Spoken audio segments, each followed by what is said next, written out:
Yes, ভয়ের শুরু এখানেই। কাছে দূরে যে যেখানে থেকে শুনছেন এই মুহূর্তে রেডিও সারাবেলা ৯৮.৮ FM শুরু হয়ে গেল ভৌতিক ঘটনা অবলম্বনে অনুষ্ঠান ভূতবেলা। পুরো একটি সপ্তাহ পর আমরা আপনাদের মাঝে হাজির হয়ে গেছি ভৌতিক গল্পের আসর নিয়ে। তা আমার সাথে আজকে স্টুডিওতে আছেন একজন অতিথি, তার কাছে শুনবো ভৌতিক ঘটনা এবং এর পাশাপাশি আমার কাছে রয়েছে চমৎকার চমৎকার চমৎকার বললে ভুল হবে, ভয়ঙ্কর ভয়ঙ্কর কিছু ইমেল, যার মধ্যে বরকত ভাইয়ের ইমেলও রয়েছে। তো আমার কাছে মনে হচ্ছে আজকে যেরকম বাইরে ঠান্ডা ঠান্ডা পরিবেশ আর এইসব শীতকালীন মুহূর্তে ভূতবেলা বা যে গল্পের আসরগুলো আছে না, সেগুলো দারুণভাবে জমে ওঠে। তো আশা রাখছি আজকের ভূতবেলা অনুষ্ঠানটি আপনাদের সকলের ভালো লাগবে। তো এই মুহূর্তে আমি নিয়মকানুনগুলোতে চলে যেতে চাই। আপনারা আমাদেরকে শুনতে পাচ্ছেন আমাদের ফ্রিকোয়েন্সি ৯৮.৮ FM এর পাশাপাশি আমরা লাইভ করছি, সেখানেও আপনারা যুক্ত হতে পারেন। এবং আমাদের রেডিও সারাবেলার যে ওয়েবসাইটটি রয়েছে www.radiosarabela.fm এর মাধ্যমেও কিন্তু আপনারা আমাদেরকে শুনতে পাচ্ছেন পৃথিবীর যে কোনো প্রান্ত থেকে। তো যাই হোক, আমি খুব বেশি কথা বাড়াতে চাই না। আর দুটি নিয়ম রয়েছে। আপনি যদি আমাদের স্টুডিওতে এসে সরাসরি ঘটনা শেয়ার করতে চান, ভৌতিক ঘটনা যেগুলো আপনার শোনা বা আপনার নিজের সঙ্গে ঘটে যাওয়া ঘটনা, সেগুলো আপনি শেয়ার করতে পারেন। সেক্ষেত্রে একটি ফোন নম্বরে আমাদেরকে নক করতে হবে, সেটি হলো 01713484465। আর আরেকটি মাধ্যম রয়েছে যেটির মাধ্যমে আপনি যদি আমাদের স্টুডিওতে আসতে না পারেন, সেক্ষেত্রে আপনি আপনার সাথে ঘটে যাওয়া ভৌতিক ঘটনাটি আমাকে লিখে পাঠিয়ে দিতে পারেন। আমাদের মেইল অ্যাড্রেসটি হচ্ছে bhoot.sarabela@gmail.com। তো যাই হোক, এই মুহূর্তে আর কথা বাড়াতে চাই না। আমার হাতে সেই মেইলটি রয়েছে যার জন্য আপনারা অপেক্ষা করে থাকেন, সেই বরকত ভাইয়ের মেইল। আমিও দীর্ঘদিন পর পেলাম বরকত ভাইয়ের মেইল। আমিও খুব অধীর আগ্রহ নিয়ে বসে আছি যে কখন আমি আপনাদেরকে পড়ে শোনাবো।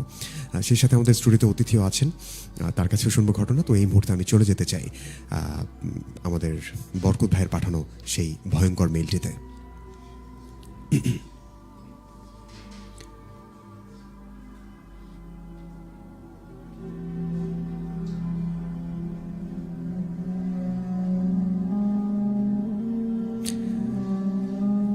ইচ্ছে থাকা সত্ত্বেও ব্যস্ততার কারণে দীর্ঘ ৫ মাস ভূতবেলায় কোনো ঘটনা পাঠাতে না পারায় যারা আমার নিয়মিত ঘটনা চান তাদের কাছে ক্ষমা চেয়ে নিচ্ছি। রাতুল ভাই ও সেই সাথে রেডিও সারাবেলার সকল শ্রোতাদের ইতালির কনকনে শীতের শুভেচ্ছা ও সালাম। আসসালামু আলাইকুম। আমি জাহিদুল ইসলাম বরকত। আমার গ্রামের বাড়ি শরীয়তপুর জেলার নড়িয়া থানার ঘড়িসার থিরোপাড়া গ্রামে। আমি একজন ইতালি প্রবাসী, তাই চাই বরাবরের মতো আমার ঘটনাটি আজও পড়ে শোনাবেন। আজকের ঘটনাটি আমার একজন রুমমেটের কাছ থেকে সংগ্রহ করা, তবে মূল ঘটনাটি আমার সেই রুমমেটের মামাতো ভাইয়ের সাথে ঘটে যাওয়া ঘটনা। তার মামাতো ভাইয়ের নাম ছিলেন তানভীর। সেই তানভীর সাহেব একজন শিপ সেইলর ছিলেন বা নাবিক। মিস্টার তানভীর সাহেবের ৮ বছর জাহাজে কাজ করার অভিজ্ঞতা ছিল। আর ঘটনাটি ২০০৯ সাল কেন্দ্রিক। বলে রাখা ভালো, সে আন্তর্জাতিক একটি কার্গো জাহাজে চাকরি করতেন। সঙ্গত কারণে জাহাজ কোম্পানির নামটি উল্লেখ করছি না, তবে সে বাংলাদেশের খুব নামকরা একটি শিপ কোম্পানিতে ছিলেন। এবার আসে মূল ঘটনায়। সময়টা ২০০৯ সালের সেপ্টেম্বর মাস।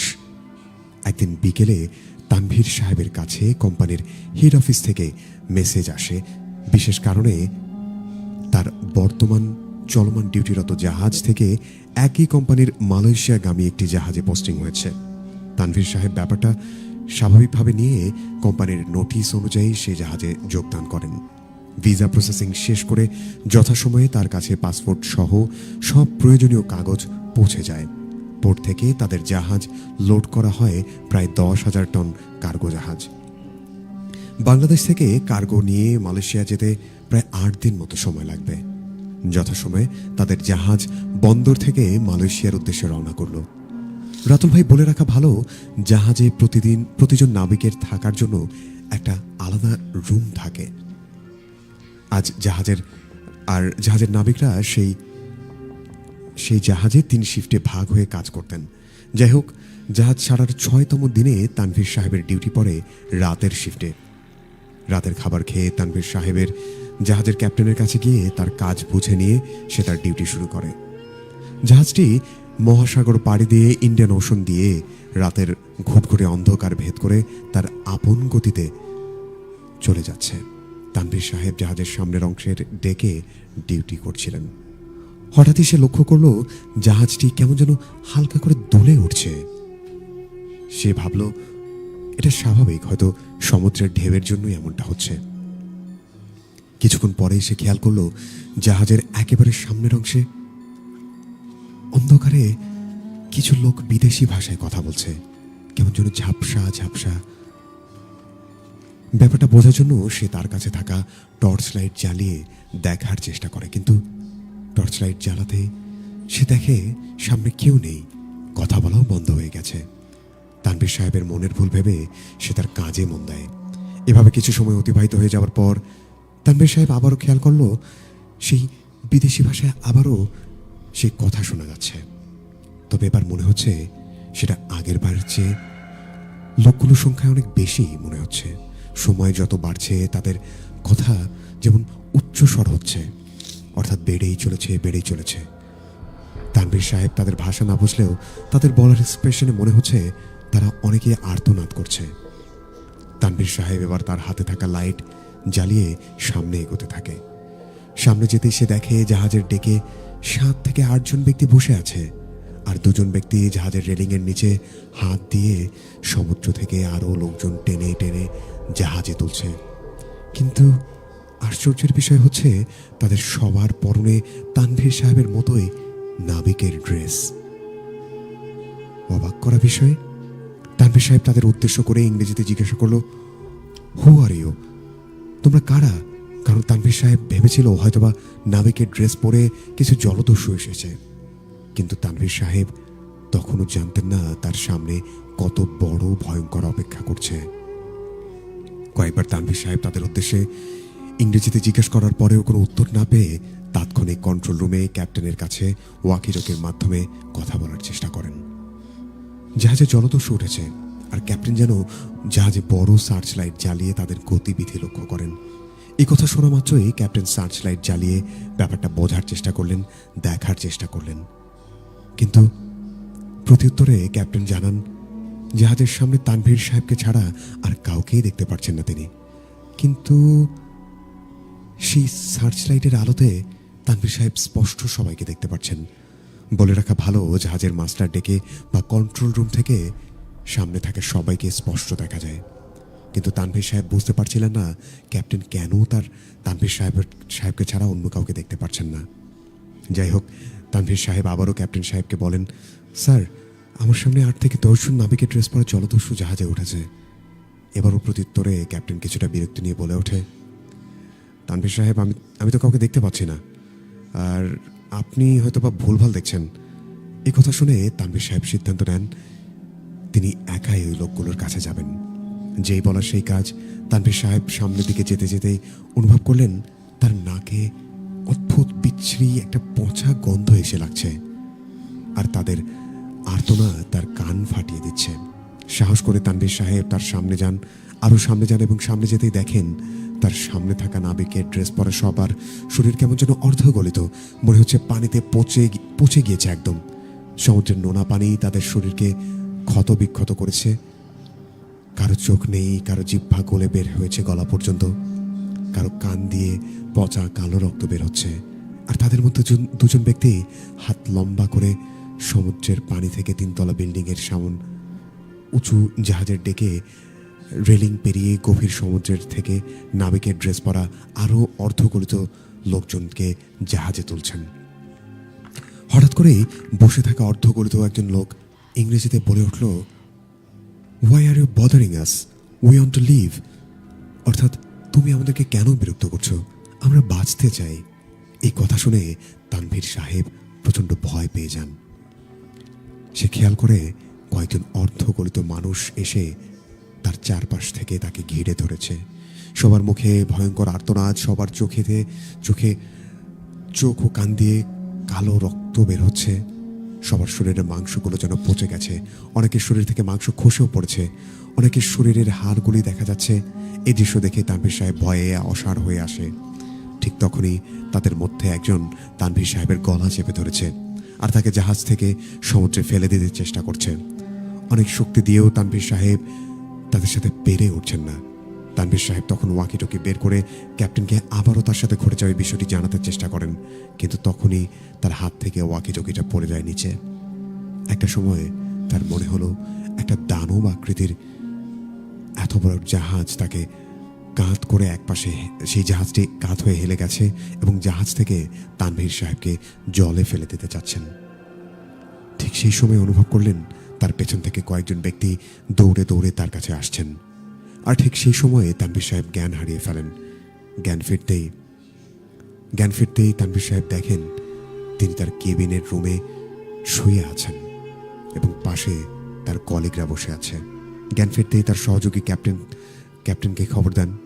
ক্যাপ্টেন এসে তাকে জিজ্ঞাসা করে, তানভীর সাহেব, কি হয়েছিল কাল রাতে? তানভীর সাহেব তার সাথে ঘটে যাওয়া সবকিছু বিস্তারিত বলেন সেই ক্যাপ্টেনকে। ক্যাপ্টেন তার কথা শুনে উত্তরে বলে, কাল রাতে এমন কিছু সে মাস্টার ডেকে দেখেছে যা মাস্টার ডেক বা কন্ট্রোল রুম থেকে অন্য কেউ তা দেখতে পায়নি। বরং তানভীর সাহেব ক্যাপ্টেনের কথাগুলি শুনে অনেক বেশি অবাক হন। ক্যাপ্টেনের কথা ছিল এমন যে, কাল রাত 3:15 নাগাদ আপনার থেকে একটি মেসেজ পাই আমি। আপনি আমাকে বলেছিলেন জাহাজে জলদস্যু উঠেছে, কিন্তু সেই সময় সার্চ লাইট জ্বালিয়ে আপনাকে ছাড়া আমি আর কাউকেই সেখানে দেখতে পাইনি। একটা সময় আপনি নিজেই নিজের গলা চেপে জাহাজের এক পাশ থেকে অন্য পাশে যাচ্ছিলেন। একটা সময় জাহাজের রেলিংয়ের পাশে গিয়ে আপনি নিজেই সমুদ্রে ঝাঁপ দিতে যাচ্ছেন। তখনই আমি কয়েকজন নাবিককে আপনার কাছে পাঠাই এবং আপনার কাছে তারা যেতেই আপনি তৎক্ষণাৎ অজ্ঞান হয়ে পড়েন। তানভীর সাহেব অবাক হয়ে ক্যাপ্টেনের সব কথা শুনে একদম নির্বাক হয়ে যান। তবে জ্ঞান ফিরতেই তানভীর সাহেব অনুভব করেন তার গলায় অনেকটা ব্যথা করছে এবং গলায় চেপে ধরে সেই স্থানে সেই একটা হাতের স্পর্শ দেখা যাচ্ছে স্পষ্ট। রাতুল ভাই, তানভীর সাহেবের বক্তব্য অনুযায়ী তার গলায় যে দাগ ছিল সে নিজের গলা চেপে ধরলে কখনোই সেই দাগ হওয়া সম্ভব নয়। যাই হোক, ক্যাপ্টেন তাদের কথা শেষ করতেই তানভীর সাহেবকে ক্যাপ্টেনকে জিজ্ঞাসা করেন, স্যার, আমি যদি নিজের গলা চেপে ধরতাম তাহলে আদৌ কি এমন দাগ পড়তো? ক্যাপ্টেন তানভীর সাহেবের এমন প্রশ্নটা এড়িয়ে গেলেন এবং নিজে তার কেবিনে যাচ্ছেন এবং তাকে বললেন, আপনি রেস্ট করুন, আপনার সাথে এই বিষয়ে পরে কথা হবে। এরপর ক্যাপ্টেন চলে যায়। এরপরে 2 দিন চলে যায়। জাহাজটি মালয়েশিয়া বন্দরে পৌঁছে যায়। সেখানে গিয়ে তানভীর সাহেব তার সাথে ঘটে যাওয়া সমুদ্রের সেই লোকেশন নিয়ে কিছু বিষয় স্টাডি করতে থাকেন। স্টাডি করতে গিয়ে এমন সময় এমন কিছু তথ্য পান তিনি যা দেখে পুরোটাই হতবাক হয়ে যান তিনি। 1980 সালে সমুদ্রের এই একই লোকেশনে জার্মান থেকে আসা একটি জাহাজ, যার নাম ছিল টাইফুন, যা ঝড়ের কবলে পড়ে এবং এই একই লোকেশনে 42 জন ক্রু মেম্বার সহ জাহাজটি নিখোঁজ হয়ে যায়। ডুবে যায় সেই জাহাজ সহ 42 জন নাবিক এবং সেই 42 জন নাবিকের কারো কোনো চিহ্ন আজ পর্যন্ত খুঁজে পাওয়া যায়নি। তৎকালীন সময়ে জার্মান অ্যাভিয়েশন টানা 2 মাস জাহাজটির অনুসন্ধান করেছিলেন, কিন্তু 2 বছরেও কোনো হদিশ পাওয়া যায়নি। এই রহস্যময় তথ্য পেয়ে তানভীর সাহেব প্রচণ্ড ভয় পেয়ে যান। তার মনে প্রশ্ন জাগে, তাহলে এরাই কি সেই নিখোঁজ হয়ে যাওয়া জাহাজের নাবিক যারা আজও বাঁচার জন্য আকুতি করছে? রাতুল ভাই, তানভীর সাহেবের তথ্য অনুযায়ী জার্মানের সেই জাহাজটি 1980 সালের যে তারিখে নিখোঁজ হয়েছিল, 2009 সালের ঠিক সেই একই তারিখে তার সাথে ঘটেছিল এই ঘটনাটি। অর্থাৎ প্রায় 30 বছর পর একই তারিখে তার সাথে এই ঘটনাটি ঘটেছে। তাই ভূতবেলার সকল শ্রোতাদের কাছে একটা প্রশ্ন, এরাই কি সেই নাবিক যারা এখনো বাঁচার জন্য আকুতি করে যাচ্ছে? সবার কাছে এই প্রশ্ন রেখে আজকের মতো ঘটনার ইতি টানলাম। রাতুল ভাই, আল্লাহ চাহিত খুব তাড়াতাড়ি বাংলাদেশে আসছি এবং খুব শীঘ্রই স্টুডিওতে দেখা হচ্ছে আপনাদের সাথে। সে পর্যন্ত সবাই ভালো থাকবেন, আমার জন্য দোয়া করবেন। আল্লাহ হাফেজ, আসসালামু আলাইকুম। জাহিদুল ইসলাম বরকত, ইতালি প্রবাসী।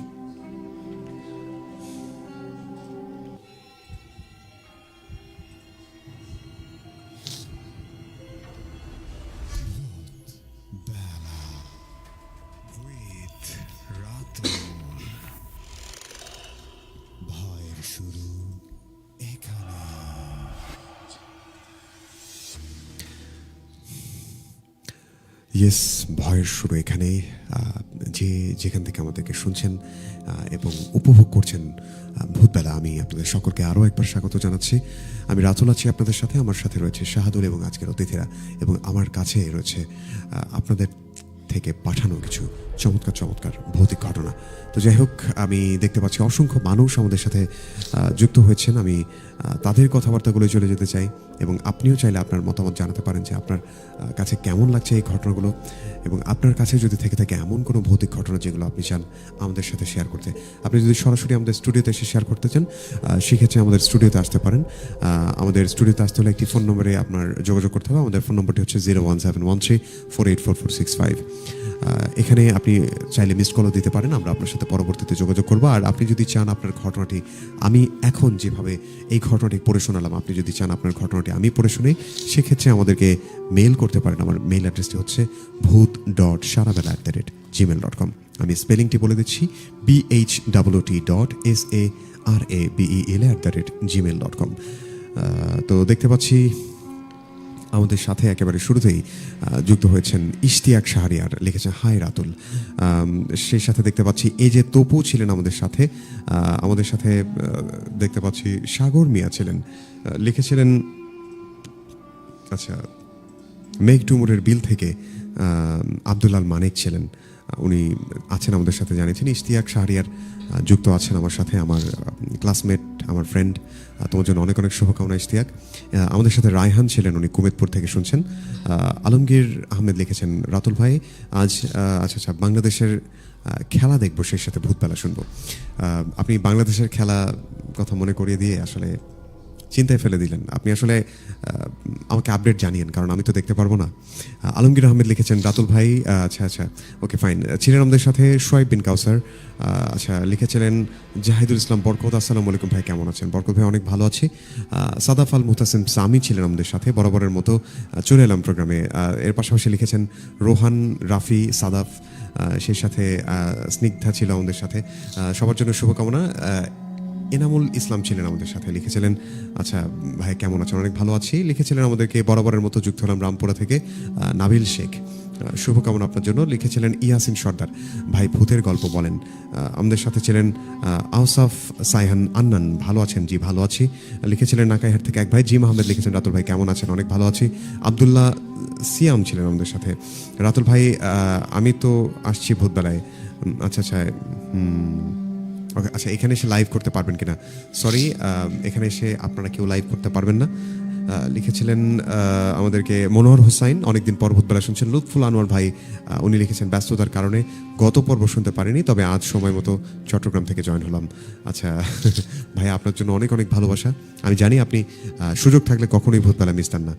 আমাদের সাথে শাহুল ইসলাম ছিলেন। সাদাফ লিখেছেন আমরা অনেকজন মিলে শুনছি, সাদাফ, রোহান, রাফি, সামিহা, স্নিগ্ধা, আজিম, দিশা, জান্নাতি, আরও অনেকে। আজ রোহানের বার্থডে। আচ্ছা তাই, রোহানের জন্য অনেক অনেক শুভকামনা, শুভ জন্মদিন রোহান, অনেক অনেক ভালোবাসা রইল তোমার জন্য। মোবাসির ফাহিম লিখেছিলেন আমাদেরকে হাই ভাইয়া কেমন আছেন? আচ্ছা উনি গল্প বলতে চেয়েছেন। মোবাসির ফাহিম না ফারহান, হ্যাঁ ফারহান, আপনি চাইলে এই মুহূর্তে আমাদেরকে ফোন করতে পারেন এই নাম্বারে 01713484465। নাম্বারটি আবারও বলছি 01713484465।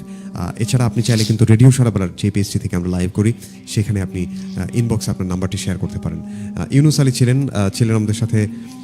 মনোহর হোসেন আবারও ছিলেন। HM সাইফুল ইসলাম, উনি চৌরাস্তা থেকে ছিলেন আমাদের সাথে। ইমেলটা ভয়ানক ছিল। আতিক ভাই লিখেছিলেন কেমন আছেন? সাদাফ লিখেছিলেন ঘটনাটি অনেক ভালো। মাশরাফি ছিলেন। আচ্ছা ইয়াসিন সর্দার লিখেছিলেন আমাদেরকে আমার বাড়ি ভেড়ামারা ব্রিজের পাশে। শামীম মিয়া লিখেছিলেন। রোজ ছিলেন আমাদের সাথে। আচ্ছা লাইভকে প্রতিদিন চলে, প্রতি বৃহস্পতিবার লাইভ চলে। মহসিনা খন্দকার ছিলেন আমাদের সাথে। আসসালামু আলাইকুম ভাই কেমন আছেন? অনেকদিন পর যুক্ত হয়েছেন জানিয়েছেন। আমাদের সাথে কাউসার ছিলেন, জোবায়ের ছিলেন আমাদের সাথে। ওমর ফারুক, উনি লিখেছিলেন রামচন্দ্রপুর ডিপ বাজার থেকে। প্রথম মেলটা ভালো লেগেছে, রাকিবুল হাসান জানিয়েছেন। রাজিয়া ছিলেন আমাদের সাথে। আমি আর আম্মু মিলে শুনছি। মমিনুল ইসলাম লিখেছেন ভাই একসময় খুব শুনতাম যখন বাটন ফোন ছিল। পাপ্পু শেখ ভাই ছিলেন।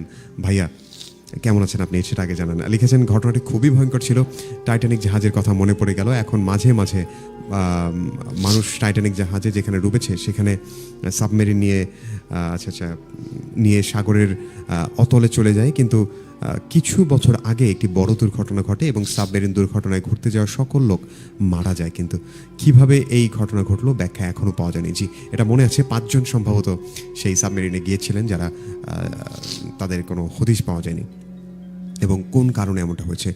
শুকনো গোলাপ ছিলেন আমাদের সাথে, খুশবু ছিলেন আমাদের সাথে, হাসানুর আহমেদ নীরা লিখেছেন ভাইয়া সাথে আছে, অনেক অনেক ভালোবাসা রইল ভাইয়া। লিখেছেন রায়হান নারায়ণগঞ্জ থেকে, আমাদের সাথে ছিলেন হামজা গাইবান্ধা থেকে। আচ্ছা, আমাদের সাথে সেই সাথে ছিলেন, ওকে ফাইন, যারা যারা ছিলেন প্রত্যেককে অনেক অনেক ধন্যবাদ। আর এই মুহূর্তে আমার হাতে স্টোরি আছে, আরও মেইল আছে আপনাদের পাঠানো, সেই মেইলগুলোতে চলে যাব। বাট আমার স্টুডিওতে একজন অতিথি আছেন, আমরা শুরুতে ভাইয়ের নাম শুনবো, তারপর চলে যাব তার ঘটনায়। ভাই আসসালামু আলাইকুম। ওয়ালাইকুম আসসালাম ভাইয়া। আচ্ছা, আপনার নাম কি? আমার নাম শিহাব, মোহাম্মদ শিহাব। আচ্ছা, শিহাব ভাই আছেন আমাদের সাথে স্টুডিওতে। রেডিও সারাবেলা এসে কেমন লাগছে? জি, অনেক ভালো লাগছে, নতুন অভিজ্ঞতা। আচ্ছা আচ্ছা, ওকে ফাইন। আমরা কোন ঘটনা শুনবো আপনার থেকে? আমি একটা ঘটনা বলতে চাই, যেটা আমার জীবনে ঘটে যাওয়া একটা বাস্তব অভিজ্ঞতা। ওকে।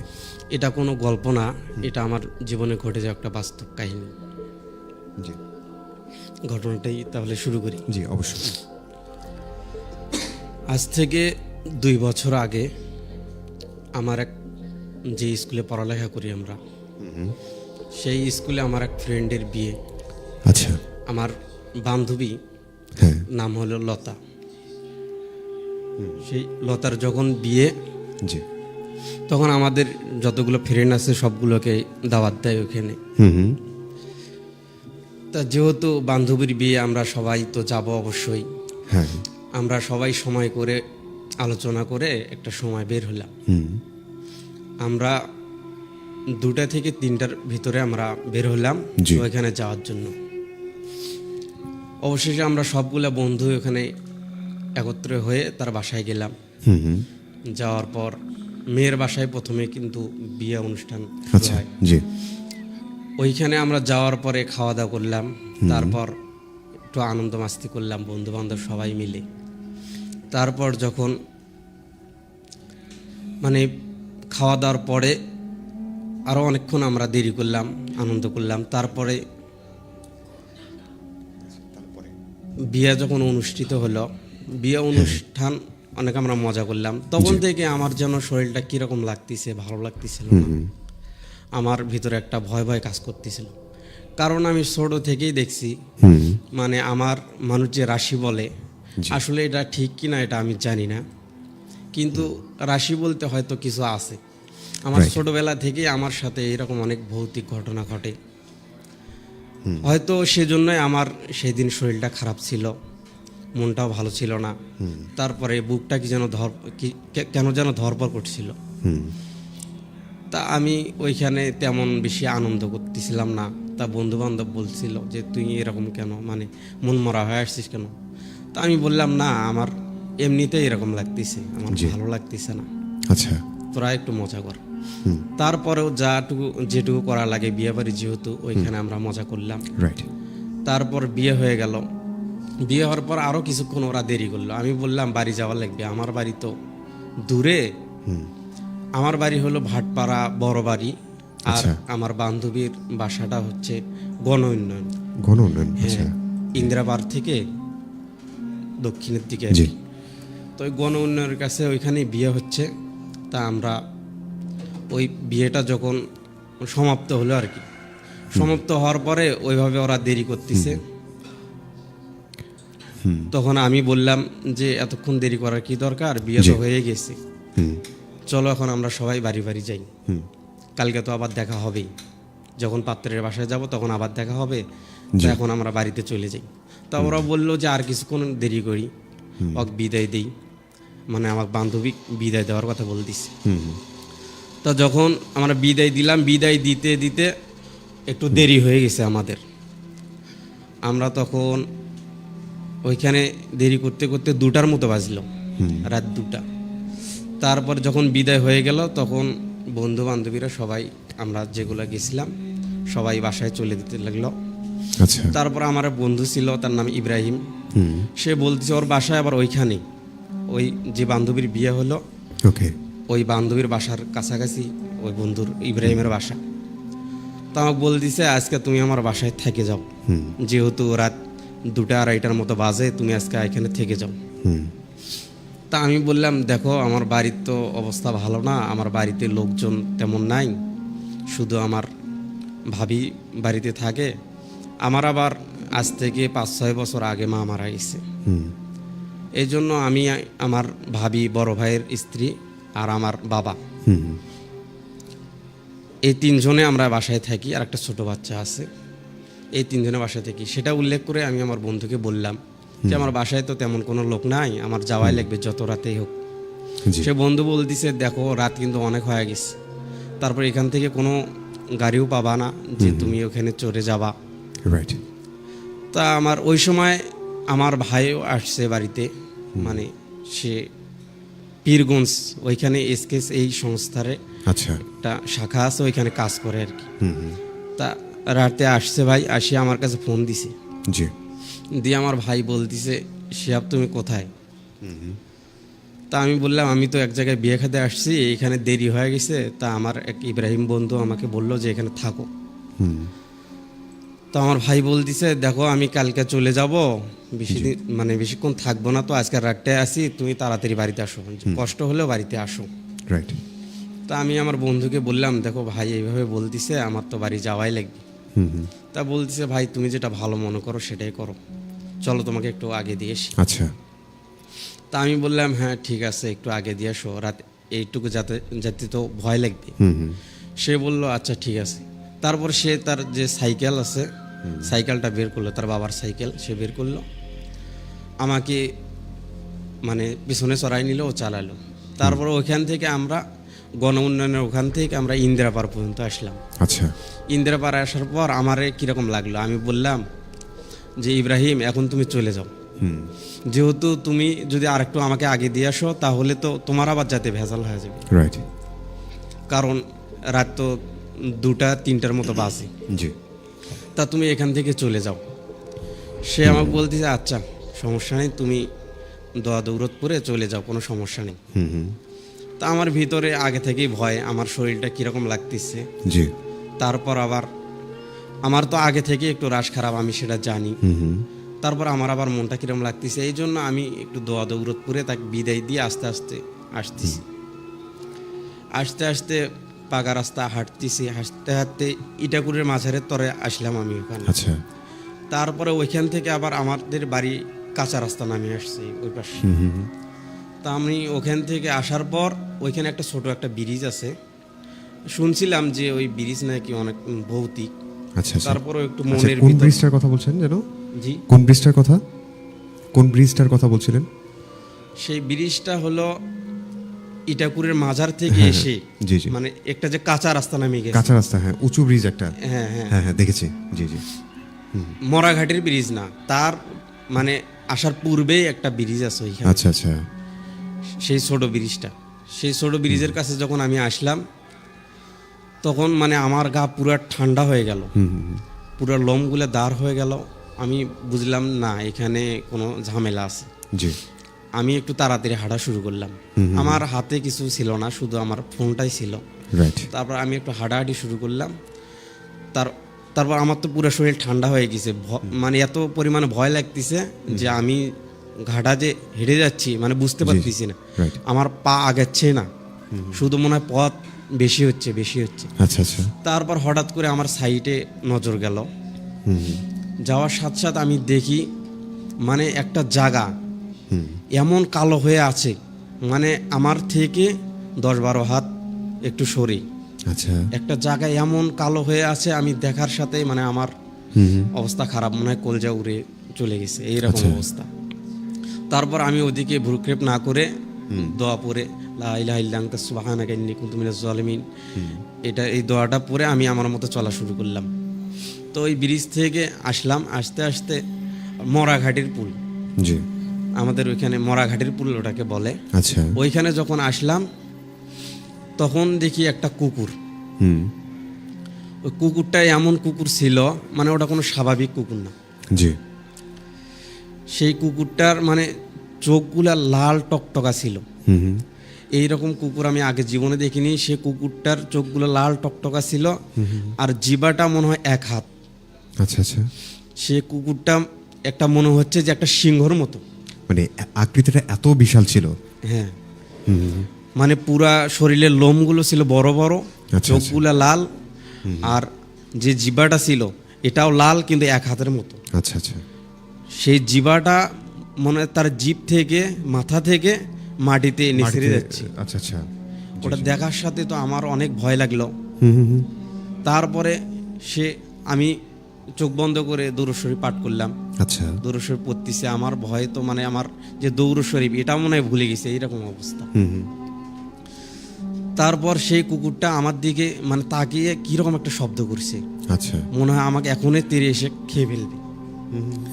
আমার তো ওইখানে মানে পা খালি থরথর করে কাঁপছে। আমি মনে মনে বলতেছি, আল্লাহ এবারের মতো আমাকে বাঁচিয়ে দাও, জি। আমি আর এই রাস্তায় এত রাতে আর কোনোদিন যাব না। আচ্ছা, তা ওই রকম করতে করতে চোখ বন্ধ করে যখন দরুদ শরীফ পাঠ করা শুরু করলাম, আয়াতুল কুরসি পড়লাম, তারপরে দেখলাম কুকুরটি নাই। তারপরে আস্তে আস্তে বাড়ির দিকে চলে আসলাম। এটাই আসলে আমার ঘটনা। এই ছিল আপনার ঘটনা। যাই হোক, শিহাব ভাই, আপনাকে অসংখ্য অসংখ্য ধন্যবাদ এবং আপনার নিজের সাথে ঘটে যাওয়া এই চমৎকার ঘটনাটি আমাদের সাথে শেয়ার করার জন্য। আমাদের আশেপাশে কিন্তু এমন সব ঘটনা ঘটেই চলেছে। যেমন এই ঘটনার হার যদি বলি, ইতিপূর্বে আমাদের অতীতে যারা ছিলেন আমাদের পূর্বপুরুষ, তাদের সময়টাতে মানে এত আলো ছিল না, এত সবার হাতে হাতে এখন যেমন প্রত্যেকের কাছে অ্যাভেলেবেল রয়েছে স্মার্টফোন। যারা স্মার্টফোন ব্যবহার করেন না, ফিচার ফোনগুলো ব্যবহার করেন, যারা বাটন ফোন যেগুলোকে বলে, সব কিছুতে টর্চ লাইট। এখন অন্ধকার, দেখা গেল যে ইলেকট্রিসিটি যদি চলে যেত আগে, তখন দেখা যেত মানুষ খুঁজতো যে কুপি বাতি খুঁজতো, হ্যারিকেন খুঁজতো, অনেকে চার্জার লাইট খুঁজতো। এখন কিন্তু এসব কেউ খোঁজে না। এখন সবার আগে খোঁজে তাদের ফোনটা কোথায়। সেই ফোন দিয়েই তারা আগে ফ্ল্যাশ চালায় এবং অন্ধকার থেকে বের হয়ে আসেন। তো এই রকম যে বিষয়, সবার হাতে হাতে আলো, যার কারণে এই ধরনের ঘটনাগুলো আসলে আমার কাছে মনে হয় কম ঘটছে। তারপরও যাদের আসলে খুবই এক্সেপশনাল কিছু বিষয় থাকে, যাদের রাশি খারাপ এবং খুবই বাজে জায়গা যেগুলোতে মানে অতি প্রাকৃত বিষয়ে সবসময় ঘটে, অহরহ ঘটে, বা অশুভ শক্তির প্রভাব যেখানে বেশি, যেমন শ্মশান বলেন বা জানি না, মানে আমার কাছে মনে হচ্ছে যেমন আমরা ভয় বলতে যেটা কোনটাকে বুঝি, শ্মশানের নাম শুনলে মানুষ ভয় পায়, কবরস্থানের নাম শুনলে মানুষ ভয় পায়, আবার নির্জন কোনো জঙ্গল বা বাঁশঝাড় সেই সব জায়গা শুনলে মানুষ ভয় পায়। অথবা দেখবেন যে রাস্তার মাঝখানে যদি একটা অনেক পুরনো বিশাল একটা বটগাছ থাকে, সেই বটগাছের নিচ দিয়ে যেতে অনেকে ভয় পায়। যদিও সেখানে বাস্তব চিত্রটা হয়তো বা ভিন্ন, কিন্তু তারপরও দেখবেন আপনার একবার না একবার মনে হবে যে এত বিশাল, এত পুরনো একটা গাছ, নিশ্চয়ই এখানে কিছু না কিছু আছে।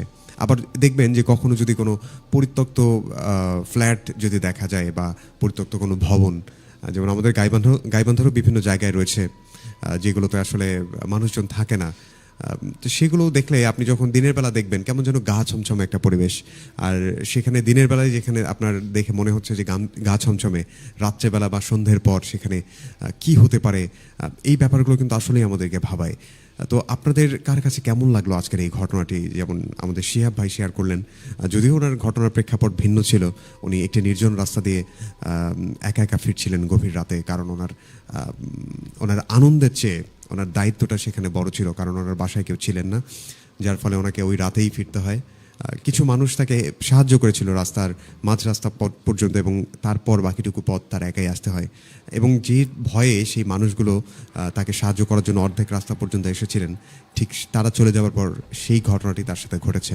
তো যাই হোক, এই ঘটনাটি আপনারা আবারও শুনবেন যাদের মিস করেছেন। তো এই মুহূর্তে আমি আসলে আর কথা বাড়তে চাই না, আপনাদের কথাবার্তাগুলো যেতে চাই, দেখতে চাই কারা কারা আছেন আমাদের সাথে। শেখ ফরিদ হাসান লিখেছিলেন যে অনেক ভয় করছে। আবদুল্লাহ খন্দকার ছিলেন, আমার জীবনেও এমন বাস্তব ঘটনা আছে, আমি কিন্তু একজন জিনের আসরকৃত ব্যক্তি। আবদুল্লাহ খন্দকার, আপনি যদি চান আপনার ঘটনাটি আমরা শেয়ার করতে পারি, কিন্তু আপনি আমাদেরকে ফোন করতে পারেন এই নম্বরে। আপনি যদি চান আপনার ঘটনা আমরা প্রচার করি, আমাদের ফোন নম্বরটি হচ্ছে 01713484465। লিখেছিলেন আমাদেরকে নীরব সরকার, অনেক ভয় লাগছে। মুশফিকুর রহমান ছিলেন, অনেক ভালো হচ্ছে, চালিয়ে যান। রেজাউল ইসলাম লিখেছেন, আমি রেজাউল ঢাকা থেকে যুক্ত হলাম। মিস্টার মোল্লা ছিলেন, উনি চট্টগ্রাম থেকে যুক্ত হয়েছেন, জানিয়েছেন অনুষ্ঠান ভালো লাগছে জানিয়েছেন। হাসানুর আহমেদ নিলয় লিখেছেন, সামনের বৃহস্পতিবার আমিও আসছি ভাইয়া। নিলয়, অনেক অনেক শুভকামনা, আমরা চাই আপনি আসেন ভূতবেলায়। লিখেছেন উম্মে কুলসুম স্মৃতি OMG, আচ্ছা উনি আর নেই এখানে এমনটি জানিয়েছেন। সাইফুল ইসলাম লিখেছিলেন আমাদেরকে। রিফাত সরকার, শিহাব ভাই কি, আচ্ছা আচ্ছা ওনার একটা পরিচয় জানতে চেয়েছেন, জি জি আমি জিজ্ঞেস করে নেব কোনো এক সময়। শাওন ইসলাম লিখেছেন ভালো হচ্ছে। মোহাম্মদ সোয়াইব বিন কাউসার ছিলেন আমাদের সাথে, উনি লিখেছিলেন, একজনকে মেনশন দিয়েছেন। লিখেছিলেন আমাদেরকে ইয়াসিন রহমান সৌরভ, অনেক সুন্দর হচ্ছে ভাইয়া, উনি শেষ পর্যন্ত থাকবেন আমাদের সাথে। আচ্ছা, খুশবু লিখেছেন প্রতি রাত যখন প্রায় একটা গ্রামের পুরাতন রাস্তা দিয়ে একলা হেঁটে বাড়ি ফির, আচ্ছা আচ্ছা উনি একটা ছোট স্টোরি আমাদের সাথে শেয়ার করেছেন কমেন্টে, আপনি চাইলে কিন্তু মেইল অ্যাড্রেসে পাঠাতে পারতেন। রনি সরকার লিখেছেন উনি গুলশান থেকে শুনছেন। কোরবান আলী লিখেছেন অনেক সুন্দর হচ্ছে ভাইয়া, উনি শেষ পর্যন্ত সাথে থাকবেন। মাশরাফি ছিলেন আমাদের সাথে। এমডি রফিক লিখেছিলেন রাতুল ভাই যুক্ত হলাম রাধাকৃষ্ণপুর থেকে, চালিয়ে যান সাথে আছে।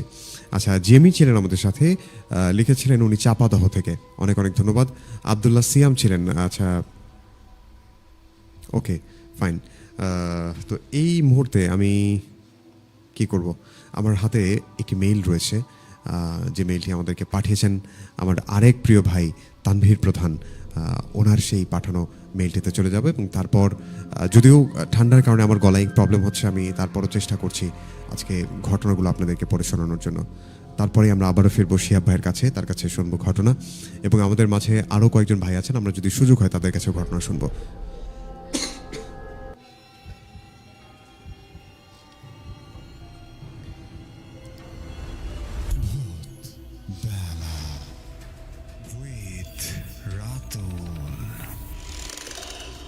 ভয়ের শুরু এখানে।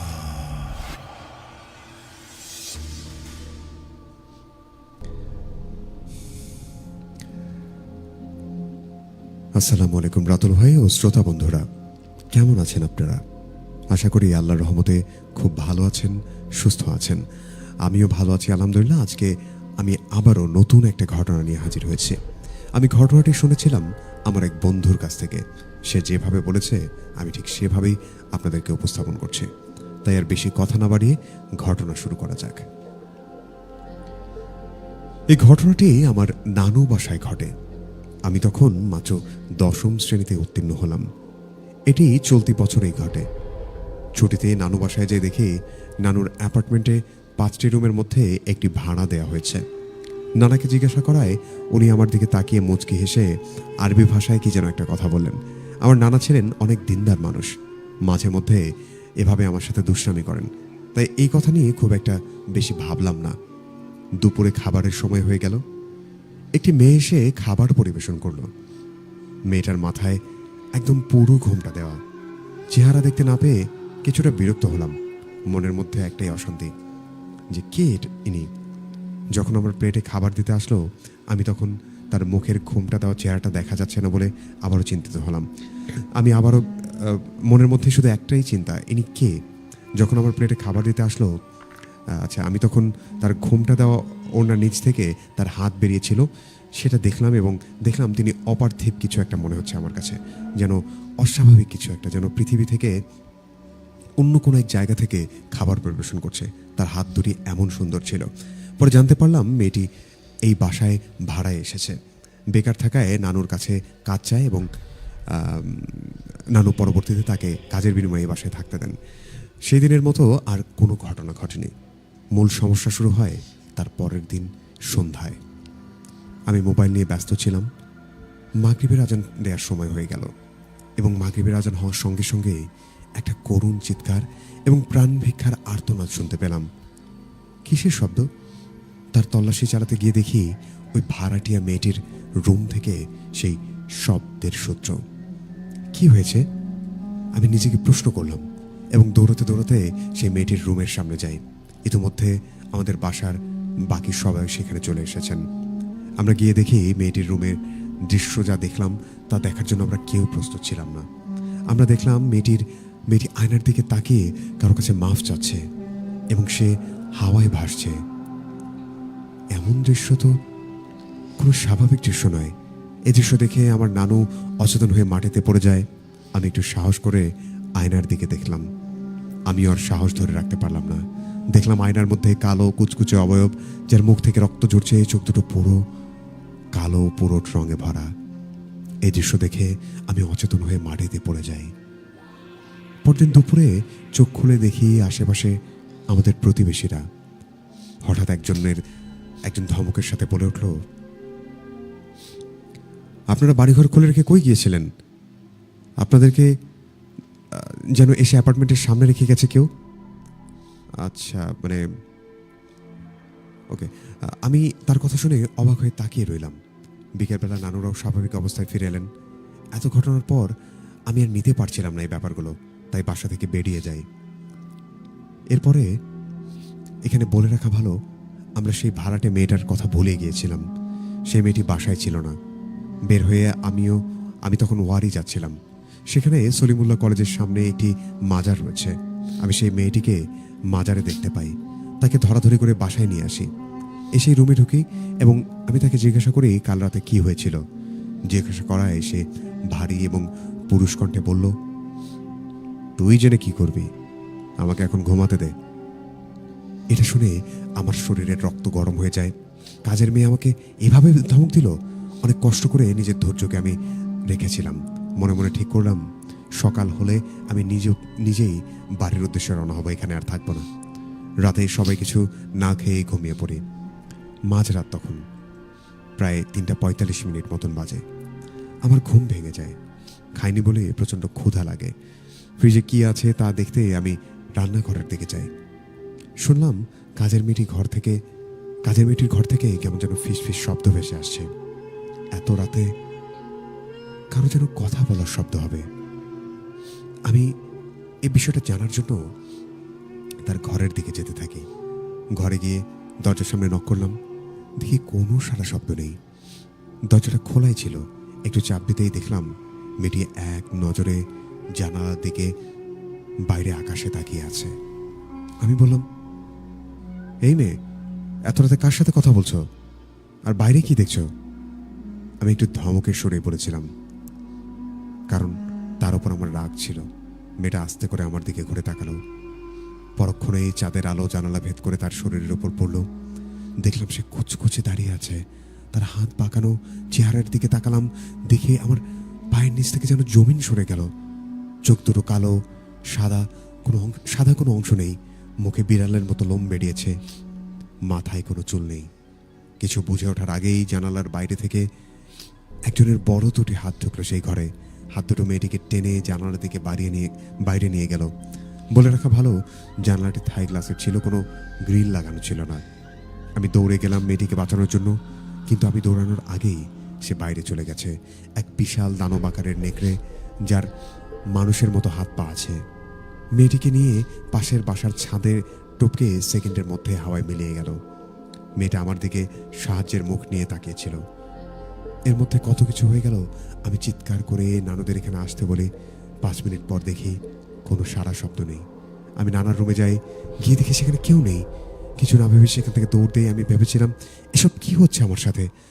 ভাবতেই কিসের সাথে যেন হোঁচট খেয়ে আমি রাস্তায় পড়ে যাই। হঠাৎ মনে হলো যেন আমি আকাশ থেকে পড়লাম। উঠে দেখি আমি নানু বাসার গেটের ভেতর। আমার আম্মুর কান্নার শব্দ আসছে। আমি ঘরের ভেতর ঢুকেই দেখলাম আমার আম্মু, মামা, দাদা, দাদি, ছোট মামা সবাই আছে সেখানে। আমাকে জীবিত অবস্থায় দেখে আমার আম্মু সহ সবাই যেন প্রাণ ফিরে পেলেন। আমি আম্মুকে জড়িয়ে ধরে কান্না করছিলাম। আমার মা আমাকে বলছিলেন, কোথায় ছিলি বাবা, তোকে আমরা অনেক খুঁজেছি।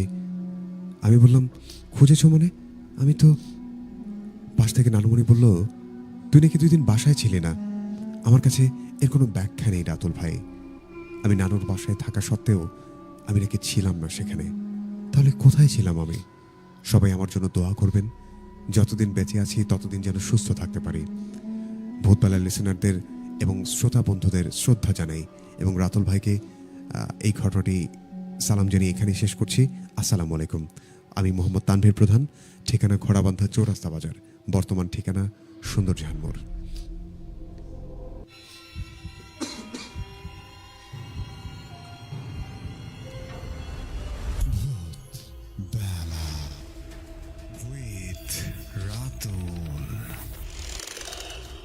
ভয়ের শুরু এখানে।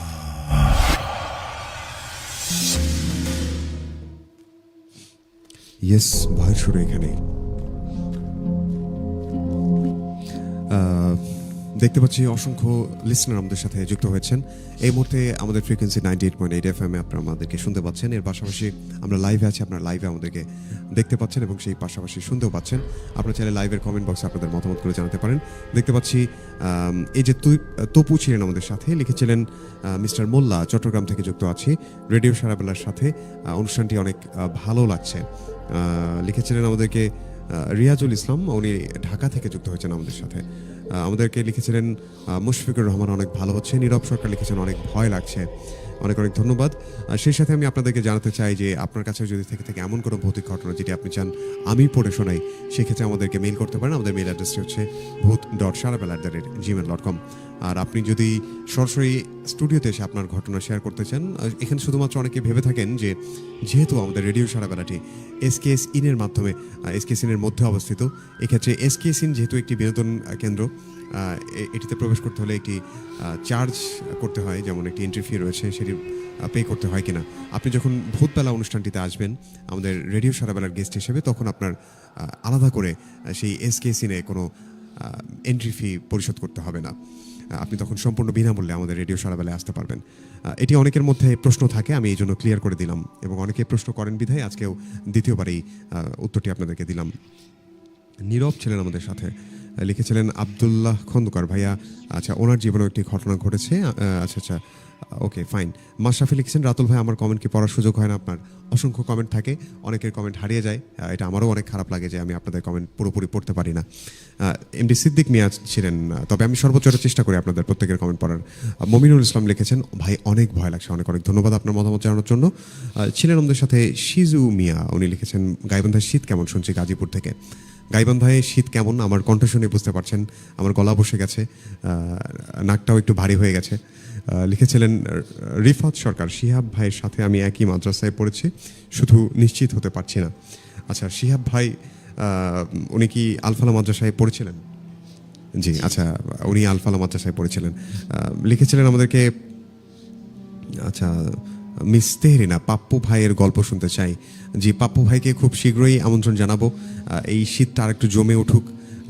এখন মোটামুটি শীত আছে গাইবান্ধায়, শীতটা আরও একটু যদি গভীর হয়, যখন দেখা যাবে যে কুয়াশায় এখান থেকে এক হাত সামনে কি আছে কিছু দেখা যাবে না, এইরকম একটা সময় পাপ্পু ভাইকে আমন্ত্রণ জানাতে চাই।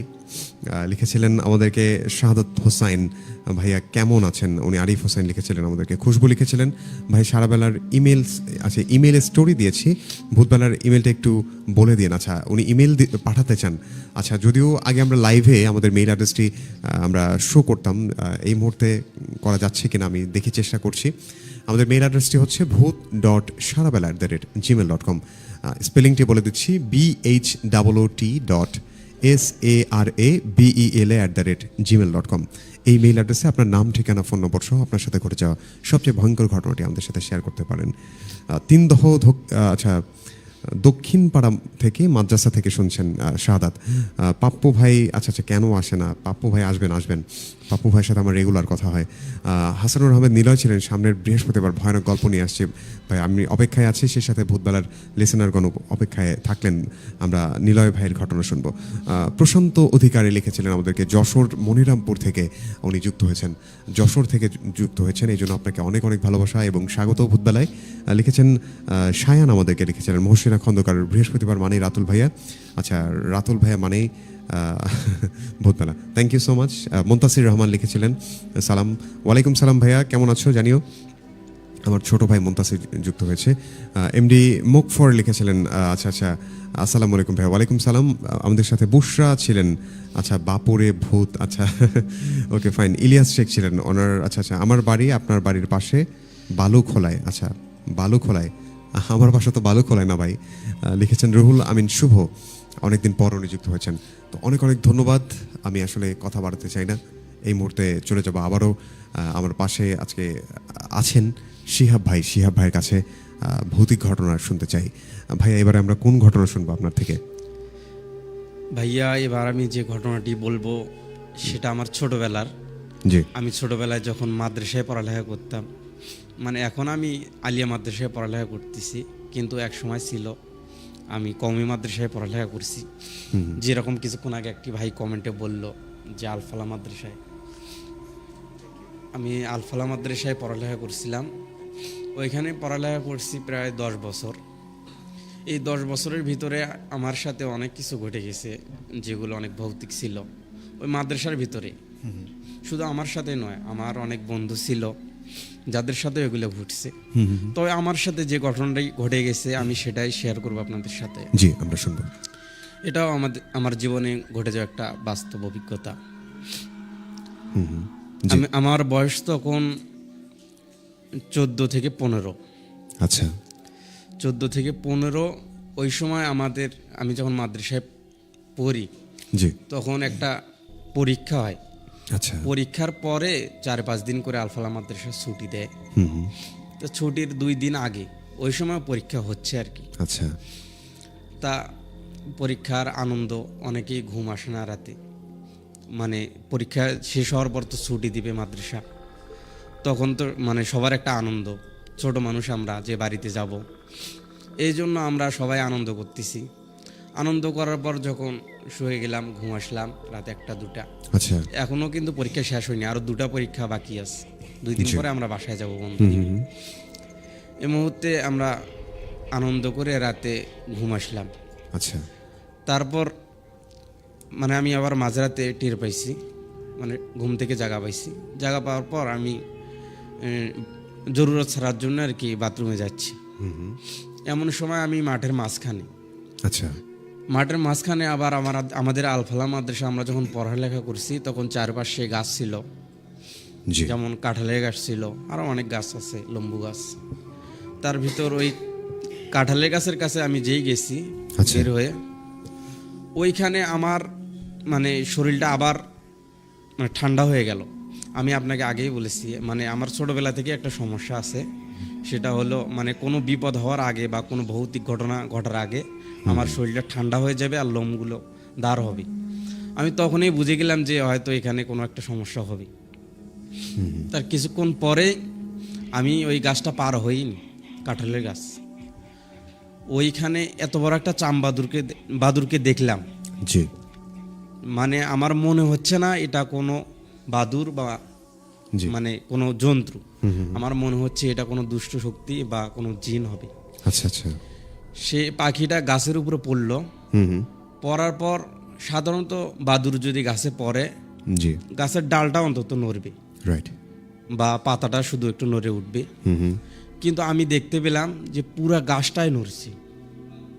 আচ্ছা আচ্ছা পুরো গাছটাই এমনভাবে নড়ছে মনে হয় যে একটা হাতি যদি একটা গাছকে এইভাবে লাড়া দেয় যত জোরে নড়ে উঠবে, এইভাবে নড়তেছে গাছটা। এটা দেখার সাথে আমার শরীর পুরো শীতল হয়ে গেল। তারপরে আমি কষ্ট করে তার ওই পাশে আবার আর একটা রুম আছে, জি ওইখানে আবার হুজুর শুয়ে থাকে। আচ্ছা ছাত্রদের এক সাইডে তুই হুজুর পাশের রুমে থাকে।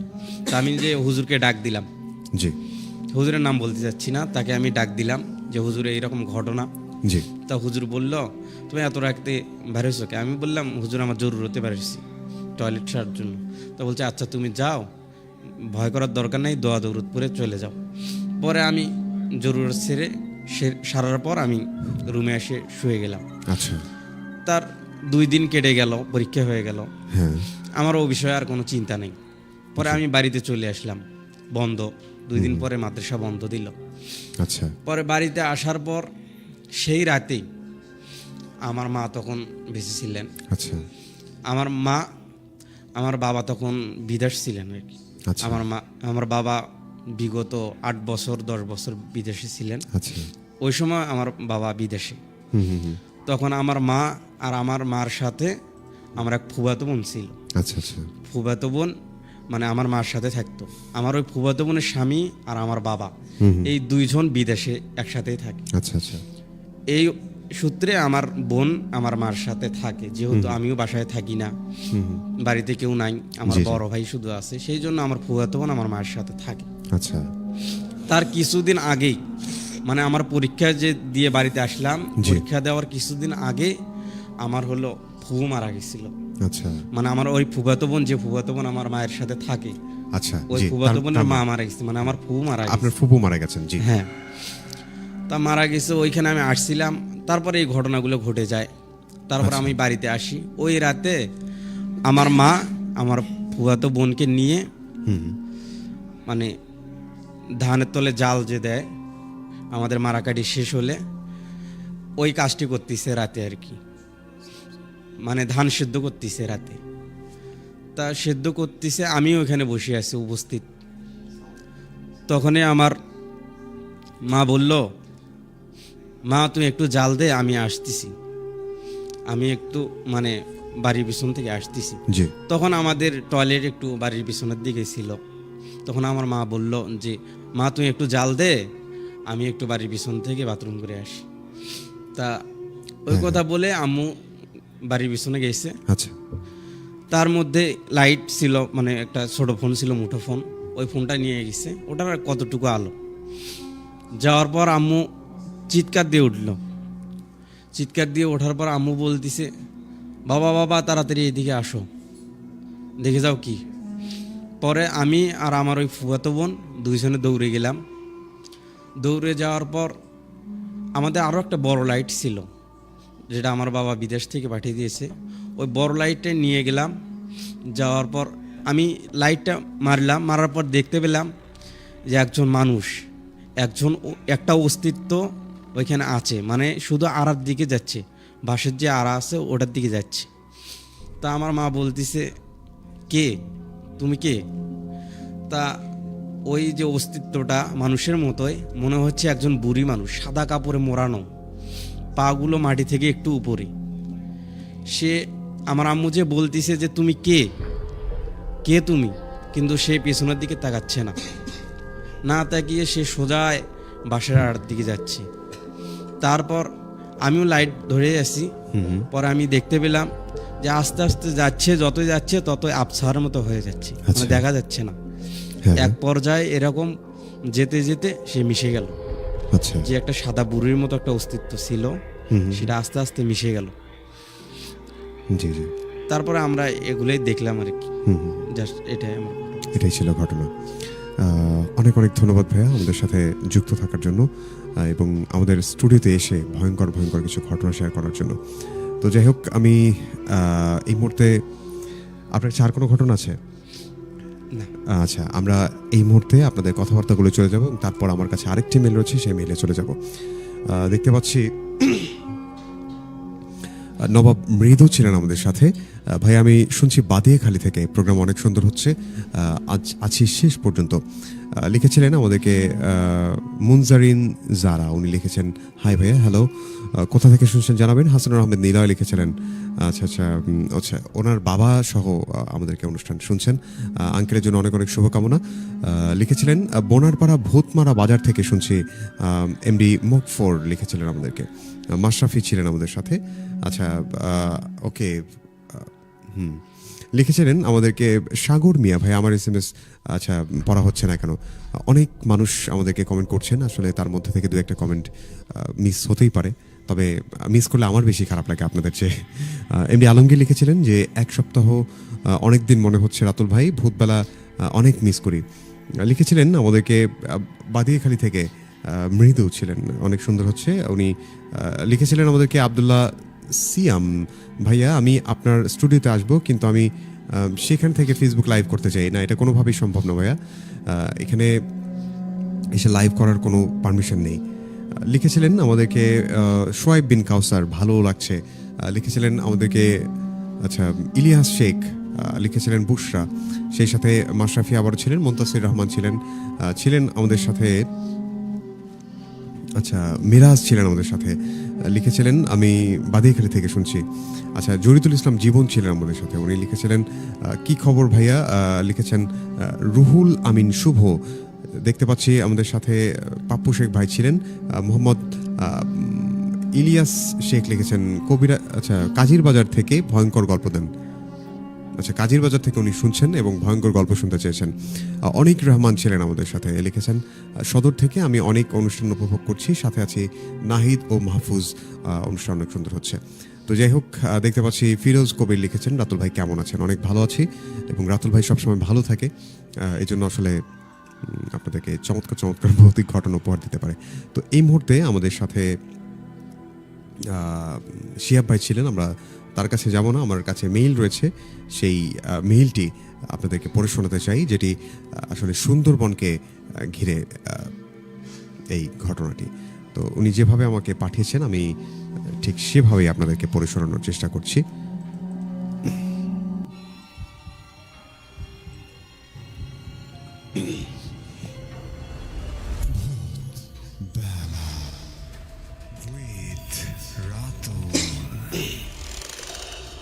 ভয়ের শুরু এখানে।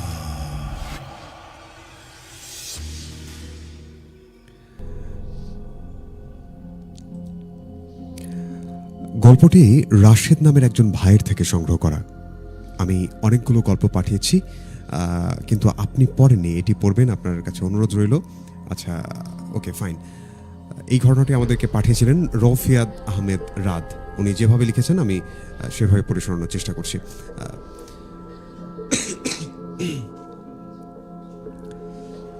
আমি রাশেদ, 2021 সালের আগস্ট মাস, তখন বর্ষাকাল। পত্রিকায় একটা ছোট খবর আমার চোখ টেনেছিল। সুন্দরবনে পর্যটকদের দল পথ হারালো, গাইডের রহস্যময় মৃত্যু, 14 ঘন্টা পর উদ্ধার। প্রথমে ভেবেছিলাম হয়তো সামান্য একটা দুর্ঘটনা, কিন্তু যখন বনকর্মী আর বেঁচে ফেরা পর্যটকদের কাছে ঘটনা শুনলাম, তখন বুঝলাম গল্পটা শুধু পথ হারানোর নয়, এটা সুন্দরবনের ভেতরের অজানা এক শক্তির ডাক। মোট 11 জনের একটা দল সুন্দরবনে ঘুরতে গিয়েছিল। ঢাকার 2টো পরিবার এবং অ্যাডভেঞ্চার প্রিয় 4 জন তরুণ তরুণী। তাদের গাইড ছিল রমিজ। তার চেহারায় সুন্দরবনের অভিজ্ঞতার ছাপ স্পষ্ট। সে গর্ব করে বলতো, স্যার, এই বনের হাঁটার পথ আমার বাঘের ছাপ, হাঁটার পথ আর বাঘের ছাপ আমার সব মুখস্থ। তারা যাত্রা শুরু করেছিল খুব ভোরে, যখন সবকিছু ভেজা আর শান্ত। তাদের উদ্দেশ্য ছিল হরিণ দেখা আর কিছু বিরল পাখির ছবি তোলা। রুটটা ছিল খুবই সহজ, একটা ছোট খাল ধরে একটু হেঁটে আবার দুপুরের মধ্যে লঞ্চে ফিরে আসা। বনকর্মীরাও বলেছিলেন এই পথে পথ হারানোর কোনো উপায় নেই, চারপাশে শুধু সবুজ আর নিস্তব্ধতা। মনে হচ্ছিল যেন বন গভীর ঘুমে ডুবে আছে। মাঝে মাঝে শুধু বানর আর পাখির আওয়াজ পাওয়া যায়। দলটি তখন হাসি খুশিতে মেতেছিল। তারা জানতো না এই হাসি তাদের শেষ আনন্দের মুহূর্ত। সময়টা দুপুর গড়িয়ে বিকেল। তারা ম্যানগ্রোভের গাছের শিকড়ে ভরা একটা সরু খালের পাশ দিয়ে হাঁটছিল। হঠাৎ রমিজ থমকে গেল। 12 বছরের অভিজ্ঞতা যেন এক মুহূর্তেই ধুলোয় মিশে গেল। রমিজের মুখে মুহূর্তের মধ্যেই হলুদ হয়ে গেল। চোখ দুটো বড় বড়, স্থির হয়ে তাকিয়ে আছে খালের উল্টো দিকের ঘন ঝোপটার দিকে, যেন সে এমন কিছু দেখেছে যা আর কেউ দেখতে পাচ্ছে না। ভয়ে তার গলা কাঁপছিল। সে ফিসফিস করে বলল, দাঁড়াও, সবাই দাঁড়াও, কেউ ডাকছে, একটা নৌকা আসছে আমাদের দিকে। কিন্তু না, সবাই অবাক হয়ে গেল। কোনো আওয়াজ নেই, কোনো নৌকা নেই, শুধু গুমোট বাতাস। দলের মিথিলা নামের এক তরুণী জানতে চাইল, রমিজ ভাই, কি হলো আপনার? রমিজ কোনো উত্তর দিল না। সে হাঁটু গেড়ে বসে পড়ল। তার মুখ থেকে শুধু একটা স্পষ্ট শব্দ বেরোলো, পিছিয়ে যাও। ঠিক 1 মিনিট 20 পর সুন্দরবনের এই অভিজ্ঞ গাইড সেখানেই মারা গেলেন। ডাক্তারের রিপোর্টের কারণ লেখা হলো তীব্র স্ট্রোক। কিন্তু দলের সদস্যরা আজও ভয় পেয়ে যায় যখন তারা বলে রমিজের চোখ দুটো ছিল সম্পূর্ণ খোলা, স্থির। দেখে মনে হচ্ছিল সে যেন অদৃশ্য কিছুর দিকে তাকিয়েছিল, যা আসলেই সেখানে ছিল না। তার মৃত্যু ছিল অস্বাভাবিক এবং হঠাৎ করে, যেন নীরবতার বুক চিরে কেউ এসে তার প্রাণ কেড়ে নিয়ে গেছে। রমিজের মৃত্যুর পর দলটি পুরোপুরি দিশেহারা হয়ে যায়। গাইড নেই, ভয় আর আতঙ্ক চারিদিকে ছেয়ে গেল। মোবাইলের নেটওয়ার্ক নেই, সবার মোবাইলের চার্জও শেষের দিকে। সূর্য তখন ডুবছে, শেষ আলোটুকু ম্যানগ্রোভের পাতা ভেদ করে মিলিয়ে গেল। সুন্দরবনের অন্ধকার খুব ঘন এবং নিশ্ছিদ্র। এই অন্ধকার শুধু দৃষ্টিশক্তি কেড়ে নেয় না, মানুষের সাহসও গ্রাস করে নেয়।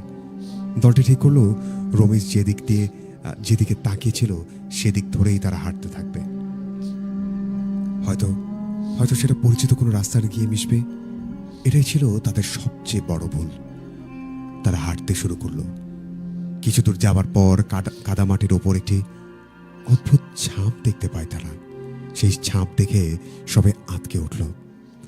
মানুষের পায়ের ছাপ, কিন্তু দলের 11 জনের কারো পায়ের ছাপের সাথে তার কোনো মিল নেই। শুভ নামের একটা ছেলে ফিসফিস করে বলে উঠল, ভাই, ছাপটা একবার দেখুন। এটা কোনো বাচ্চা বা প্রাপ্তবয়স্কের নয়, অদ্ভুত চিকন কিন্তু অস্বাভাবিকভাবে গভীর, স্পষ্ট দেখা যাচ্ছে। সেখানে তখন 11 জন মানুষ, কিন্তু পায়ের ছাপ ছিল 12টি। 12তম ব্যক্তি, যাকে দেখা যাচ্ছে না কিন্তু যার অস্তিত্ব মাটির বুকে পরিষ্কারভাবে আঁকা। রাত তখন গভীর, ভয় এখন শুধু মনে নেই, বাতাসের প্রতিটা কোণায় মিশে গেছে। দলটি হাঁটছে, কিন্তু তারা যেন অদৃশ্য গোলক ধাঁধার শিকার। তারা যেন একটা শুকনো মরা গাছ পার হলো, যার কাণ্ডে অনেক লতা জড়ানো। কিন্তু 10 মিনিট পরে তারা আবার সেই একই গাছের কাছে ফিরে এলো। তারা পথ পাল্টালো, অন্যদিকে গেল, কিন্তু প্রতিবারই সেই একই শুকনো গাছের কাছে ফিরে আসছে, যেন অদৃশ্য কোনো শক্তি তাদের চারপাশ থেকে ঘিরে ধরেছে, বারবার একই রাস্তায় ঘোরাচ্ছে তাদের। রাতের অন্ধকারে ঝোপঝাড় আর শিকড়ের মাঝে দলটির মনে দৃঢ় বিশ্বাস জন্মালো, তারা আর একা নেই। কেউ যেন তাদের চোখ আড়াল থেকে পথ দেখাচ্ছে, কিন্তু সে পথ যেন মুক্তির পথ নয়, বিভ্রমের পথ। তাদের সাহস ভেঙে চুরমার হয়ে গেল। রাত প্রায় 3টা। চারপাশের নিস্তব্ধতা আরো ভয়ঙ্কর পরিবেশ তৈরি করেছে। হঠাৎ নদীর ধারে পৌঁছালো। তারা কিছুটা স্বস্তির নিঃশ্বাস পেল। অন্তত নদীটা ধরে হাঁটলে তো কোনো গ্রামে পৌঁছানো যেতে পারে, এটা ভেবেই তারা স্বস্তি পাচ্ছে বারবার। ঠিক তখনই তারা দেখতে পেল নদীর বুক চিরে একটি নরম সাদা আলো ভেসে আসছে। সেই আলোয় কোনো উষ্ণতা নেই, কিন্তু তার চোখ দাঁতিয়ে দেওয়ার মতো। এটা কোনো নৌকা বা ট্রলারের আলো নয়, একটি মৃদু রহস্যময় দ্যুতি। দলটি যখন কিনারার কাছে গিয়ে ভালো করে দেখার চেষ্টা করলো, আলোটি তখন মিলিয়ে গেল। আবার যখন তারা নদীর দিকে থেকে মুখ ঘুরিয়ে দূরে তাকালো, আবার আলোটি দেখা গেল। এবার আবারও একটু দূরে, যেন তাদের পথ দেখানোর চেষ্টা করছে, কিন্তু তাদের যেতে বারণ করছে। স্থানীয়রা একে জঙ্গলের ভূত আলো বলে, বা স্থানীয়রা বলে জঙ্গলের ভূতের আলো বা আলেয়া। বিজ্ঞান বলে মাটিতে জমা মিথেন গ্যাসের কারণে এমন আলো হতে পারে। কিন্তু গভীর রাতে সুন্দরবনের অন্ধকারে, যেখানে ভয় আর বিভ্রমে সবকিছুকে ছাপিয়ে যায়, সেখানে এই রহস্যময় ভাসমান আলো দেখলে কারো পক্ষে শান্ত থাকা সম্ভব নয়। আলোটি তাদের নদীর আরো গভীরের দিকে টেনে নিয়ে যাচ্ছিল। পরদিন সকালে বনকর্মীদের উদ্ধারকারী দল থার্মাল ক্যামেরা আর তাপমাত্রা মেপে মানুষদেরকে খুঁজতে থাকে। দলের প্রধান ছিলেন করিম স্যার, একজন অভিজ্ঞ বনরক্ষী। করিম স্যার আমাকে যা বললেন তা শোনার মতো ছিল না। তিনি বললেন, রাশেদ ভাই, থার্মাল ক্যামেরায় স্পষ্ট দেখলাম 12টি হিট সিগন্যাল। আমি থমকে গেলাম। দলে তো 11 জন সদস্য ছিল। আমি স্যারকে বললাম, স্যার, দলে তো 11 জন ছিল।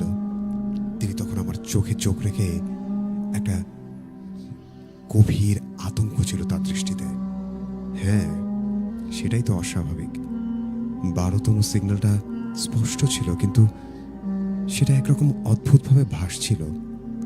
আর ঠিক তখন আমরা তাদের কাছে পৌঁছে গেলাম এবং সিগন্যালটা ধীরে ধীরে মিলিয়ে যেতে লাগলো। এবং দলের 11 জন সদস্যই এই কথাটা বিশ্বাস করেছিল।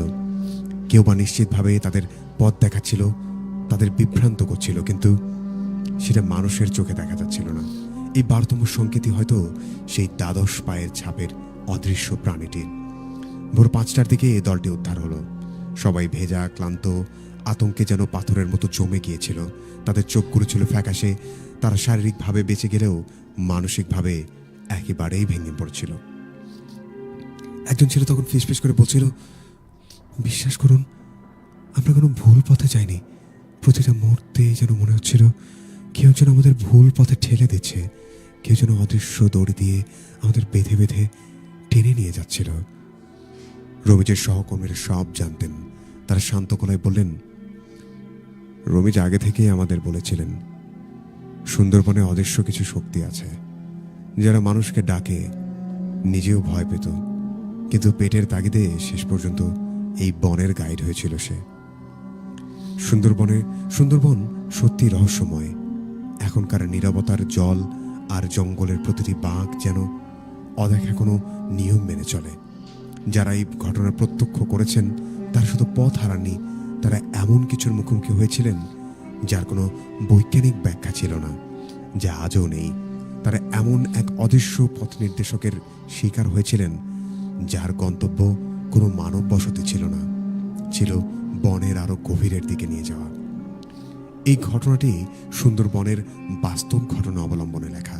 এবং শ্রোতা বন্ধুরা, আপনাদেরকে বলে রাখি, এই ঘটনাটি আমাদেরকে পাঠিয়েছিলেন রফিয়াদ আহমেদ রাদ, এবং যার সাথে ঘটেছিলেন এবং রাতকে যিনি এই ঘটনাটি বলেছেন তার নাম রাশেদ, অর্থাৎ এই ঘটনার মূল উপস্থাপক ছিলেন রাশেদ। প্রিয় লিসেনার, আপনাদের কার কাছে কেমন লেগেছে এই ঘটনাটি?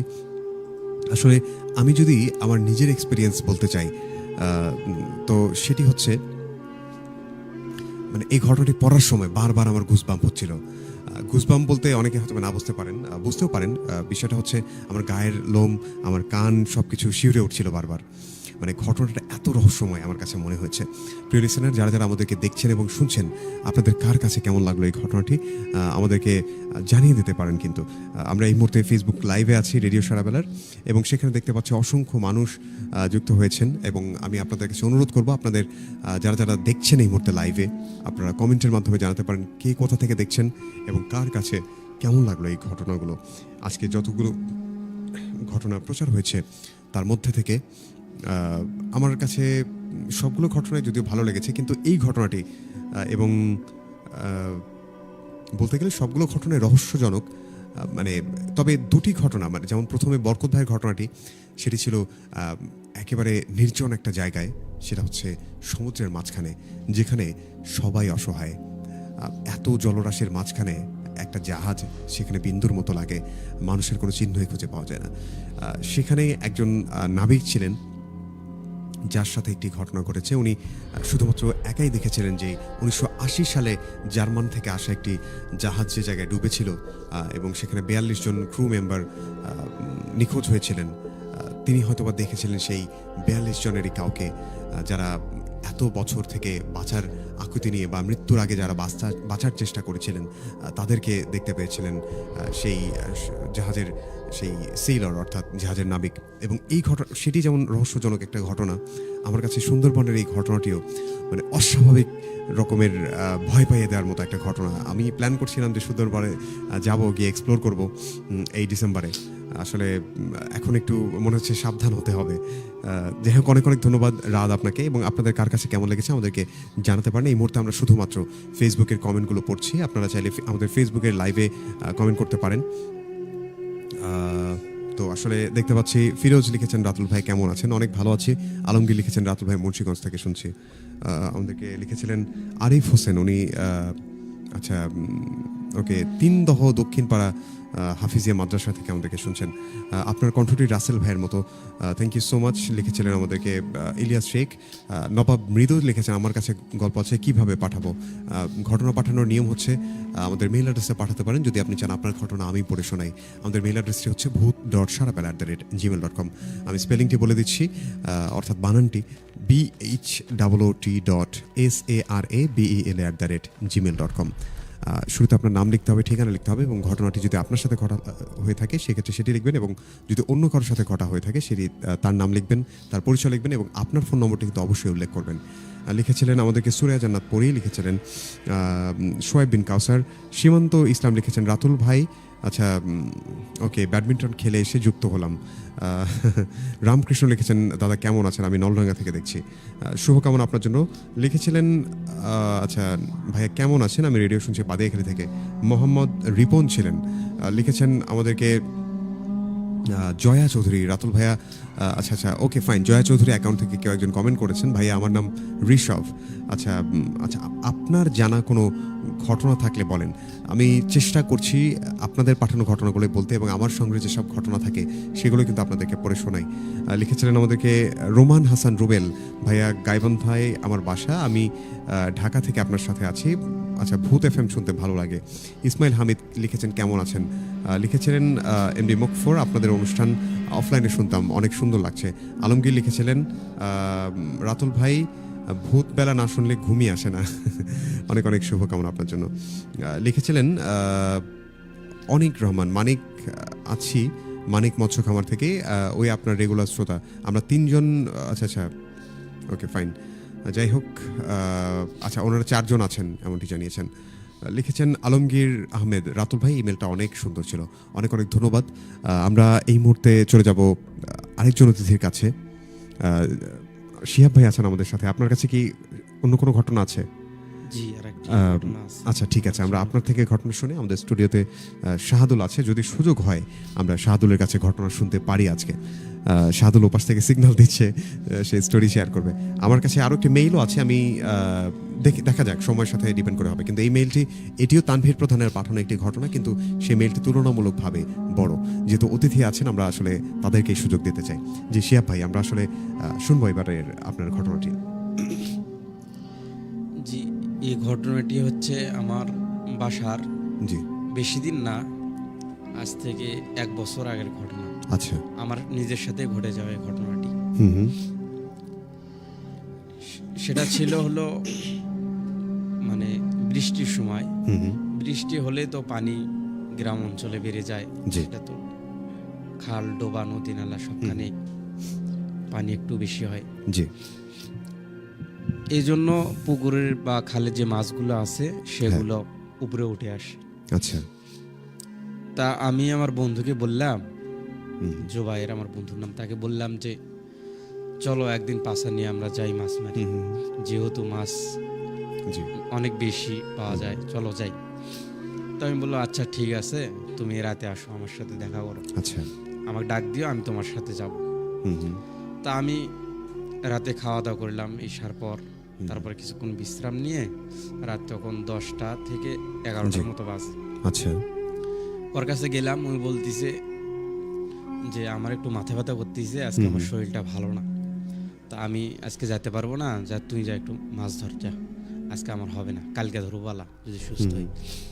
তারপর আমি বাড়িতে আসলাম, আসার পর আমার যে পাশাটা আছে, আমরা ক্যাটা বলি, যে ক্যাটাটা আছে ওটা নিয়ে বের হলাম, সাথে একটা লাইট আছে, ওটা নিয়ে আমার যে বারঝার আছে, জি, ওটা বড় বারঝার, ওইখানে আমি গেলাম মাছ ধরার জন্য।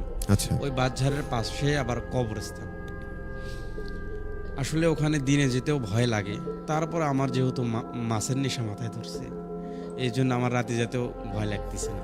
আচ্ছা, তা আমি ছোটবেলার থেকে মাছ মারি, এই জন্য আমার তেমন একটা ভয় নেই। তারপর আমি লাইট নিয়ে মাছ মারতে মারতে যাচ্ছি। আচ্ছা, তারপর সেই দিন আবার আমি মাছ অনেক পাইছি, মানে যেখানে লাইট মারি সেখানে দেখি মাছ আছে। তারপরে তো আমার মনে অনেক খুশি যে মাছ পাচ্ছি, আর একটু মারি। মারতে মারতে মাছ মারতে মারতে যে আমি কখন ওইখানে চলে গেছি, বাঁশঝাড়ের কাছে, পাশে কিন্তু আবার কবরস্থান। তারপরে আমি ওখানে যাওয়ার পর যে বিষয়টি দেখলাম, এটা দেখার জন্য আমি মোটেও প্রস্তুত ছিলাম না। আচ্ছা, সেটা হলো যে আমি লাইট মারছি, মারার পর দেখলাম কবরের পাশে মনে হয় একটা সাদা কাপড়ের মতো পড়ে আছে, কাপড়ের মতো পড়ে আছে একটা, কি জানো। তা আমি ওইদিকে খেয়াল করলাম না, তা ভাবলাম মাছ মারতে আসছি, মাছ মেরেই চলে যাই, জি, ওদিক না খেয়াল করাই ভালো হবে আমার জন্য, যেহেতু আমার আবার সমস্যা। তারপরে আমি আর একটু সামনে গেলাম, মানে বাঁশঝাড়ের ভেতরের দিকে ঢুকলাম, জি, ওইদিকে আরো বড় বড় মাছ পাওয়া যাচ্ছে। আচ্ছা, তারপরে আমি যাওয়ার পর এমন জায়গায় গেলাম, ওইখানে আবার কবর নেই, এক সাইডে বাঁশঝাড়ের এক সাইডে কবর ছিল না। আচ্ছা, ওখানে যাওয়ার পরও দেখি ওই সেম একই কেস, ওইখানেও যাওয়ার দেখি একটা লাশের মতো সাদা কাপড় পরে আছে। ওকে, দেখার পর আমার তো শরীর আর ঠিক নাই, প্রথমে একটু ভয় লাগছে, ওটা খেয়াল করিনি তেমন ভাবে, কিন্তু এটা তো একবারে চোখের সামনে, এটা চোখের সামনে পড়ার কারণে আমার কলজার ভিতর ধক ধক ধক ধক এরকম শব্দ করা শুরু করলো। আচ্ছা। তারপর আমি যে পিছনে ফিরে আসবো সে খেয়ালটাও আমার ভিতরে নেই। আমি অর্ধ সেন্সলেসের মতো হয়ে গেছি এখানে। আচ্ছা আচ্ছা। তারপরে ওইখানে আমি মানে তারপরে যে কি হয়েছে আমার মনে হয় আমি অজ্ঞান হয়ে গেছিলাম। তারপরে বাড়ির সবার মানে বয়ান অনুযায়ী আমি ওখানে পড়ে আসছিলাম আর কি। তারপরে সেখান থেকে আমাকে সকালবেলা নিয়ে আসছি আর কি আচ্ছা। বাড়িতে। তারপর পরের দিন আমার জ্ঞান ফিরছে। তারপর থেকে জ্বর, সেই জ্বর আমার 7 দিন 8 দিন এরকম গেছে। আচ্ছা। তারপর ফকির আনছিল, ওরা ঝাড়ফুঁক করে আমাকে সুস্থ করেছে। আল্লাহর রহমতে এখন আমি সুস্থ। এখন পর্যন্ত আপনি সুস্থ আছেন।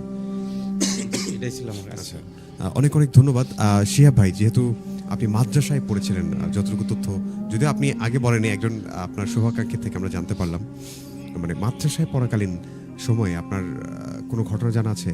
যেমন আমি শুনেছি যে মাদ্রাসায় নাকি অনেক ঘটনা ঘটে, যারা অনেক গভীর রাতে যারা মাদ্রাসায় অবস্থান করে আর কি, মানে যে সকল ছাত্ররা মাদ্রাসায় থেকে পড়াশোনা করে তাদের সাথে নাকি বিভিন্ন ঘটনা ঘটে। হ্যাঁ, এই রিলেটেড কোনো ঘটনা জানা আছে আপনার?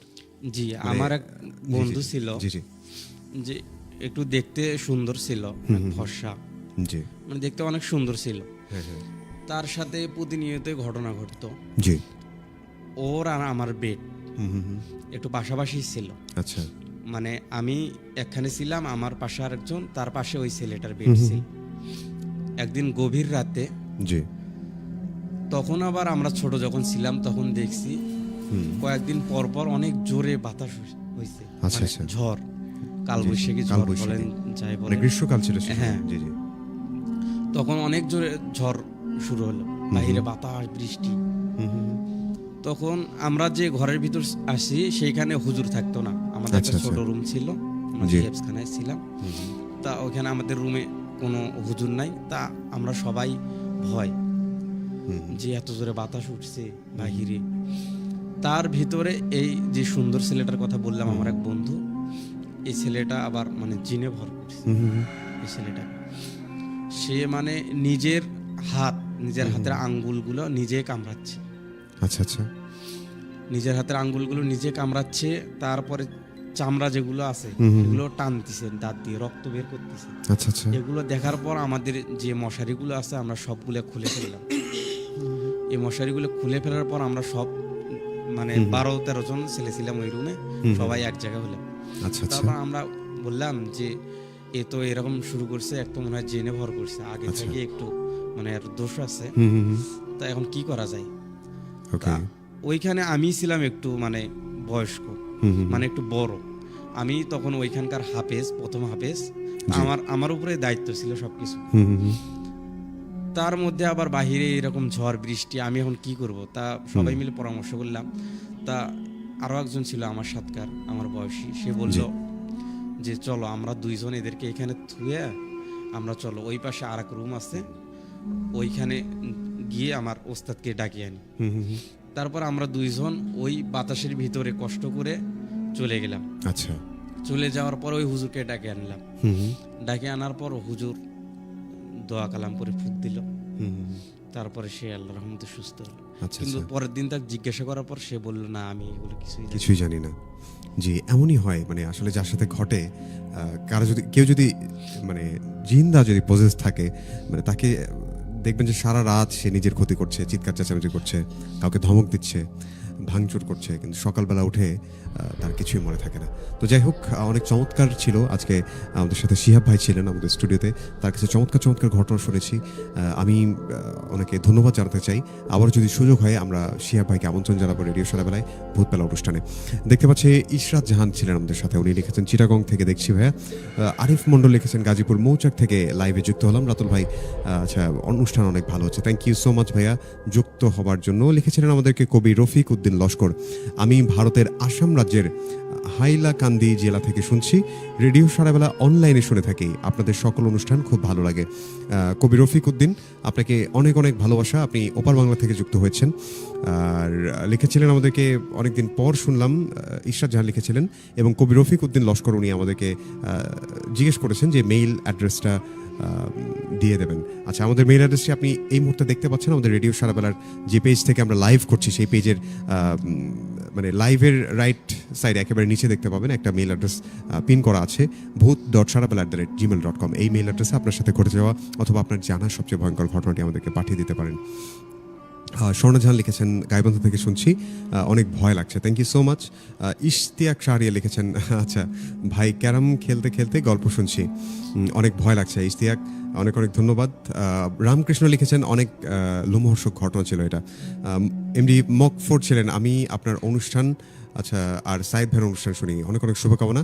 আচ্ছা ইশতিয়াক শাহরিয়া লিখেছেন ভাই শান্ত ভাইকে একদিন নিয়ে আসেন, উনি অনেক ভালো ভয়ানক গল্প জানেন। আচ্ছা আপনাদের প্রত্যেকের জন্য অনেক অনেক শুভকামনা। জি শান্ত ভাই অনেক ভালো ভৌতিক ঘটনা বলেন, আমি জানি, সম্ভব হলে নিয়ে আসবো একদিন। আমাদের সাথে ছিলেন এমডি আলমগীর আহমেদ। রাতুল ভাই সময় পেলে একটা মেল পাঠাবো, অবশ্যই আমি অপেক্ষায় রইলাম যারা মেল পাঠাতে চেয়েছেন। তো যাই হোক এই মুহূর্তে আমি আসলে আর কথা বাড়তে চাই না। আমাদের সাথে শাহাদুল আছে, আমরা শাহাদুলের সাথে কিছুক্ষণ এই ভৌতিক ঘটনাগুলো নিয়ে আলোচনা করবো এবং তারপরেই আমার কাছে একটি মেইল রয়েছে, সেই মেইলটি আমি সম্ভব হলে আপনাদেরকে পড়ে শোনাবো। তো দেখতে পাচ্ছি আরও কয়েকজন যুক্ত হয়েছেন। সীমান্ত ইসলাম উনি লিখেছেন হাই, আমাদের সাথে মিরাজ ছিলেন বাদিয়াখালী থেকে, উনি লিখেছেন আচ্ছা ওকে ফাইন, লিখেছিলেন আমাদেরকে, আচ্ছা মিরাজ উনি বাদিখালি থেকে শুনছিলেন। রাত্রি ইসলাম লিখেছিলেন ভাইয়া আমার কমেন্ট যায় না, আচ্ছা আচ্ছা আপনার কমেন্ট পেয়েছি আমরা, আপনার কাছে যদি কোনো ভৌতিক ঘটনা থেকে থাকে তাহলে আমাদের সাথে শেয়ার করতে পারেন। আমাদের মেইল অ্যাড্রেসটি হচ্ছে bhoot.sharabal@gmail.com।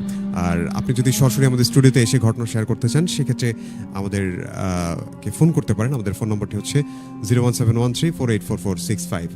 আর এখানে দেখতে পাচ্ছি এনামুল লিখেছিলেন ভাইয়া অনেক সুন্দর হচ্ছে ঘটনাগুলো, আপনাকে ধন্যবাদ মন্তব্য করার জন্য। তানভীর প্রধান লিখেছেন আসসালামু আলাইকুম ভাই, কেমন আছেন?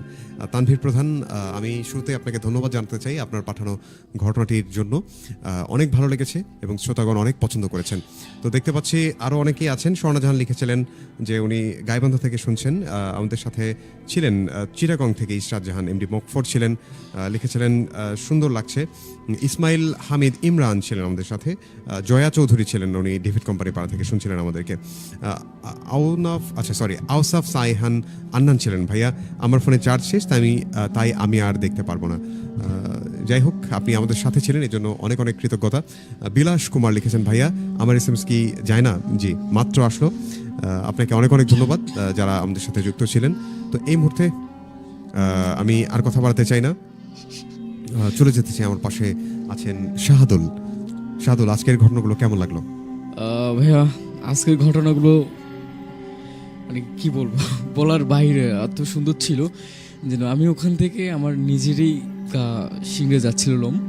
বিশেষ করে বরকত ভাইয়ের যে ইমেলটি প্রথমটি ছিল, তারপর হচ্ছে সুন্দরবন কেন্দ্রিক যে ঘটনাটি ছিল এটাও একদম বলার মতো না। আমি যখন প্রথমবার ফোনে একটি মেসেজ আসছিল জিপির ওপর, সেখানে দেখতে এসেছিলাম, হুট করে যখন গল্পটা স্টোরিটা বলা শুরু করলো তখন ভাবলাম যে এখানে রাখে গল্পটা শুনি আর কি। আচ্ছা তুমি যখন তোমার কণ্ঠে বলতেছিলা, এমনিতেই তো তোমার কণ্ঠতে শুনলে ভয় লাগে, তারপরে তো স্টোরিটা আরো অনেক সুন্দর ছিল, ভয়ানক ছিল। আচ্ছা বলবো কি শরীরের লোম সব দাঁড়িয়ে গেছিল এবং আমার শরীর ওই সময় গরম হয়ে গেছিল একদম।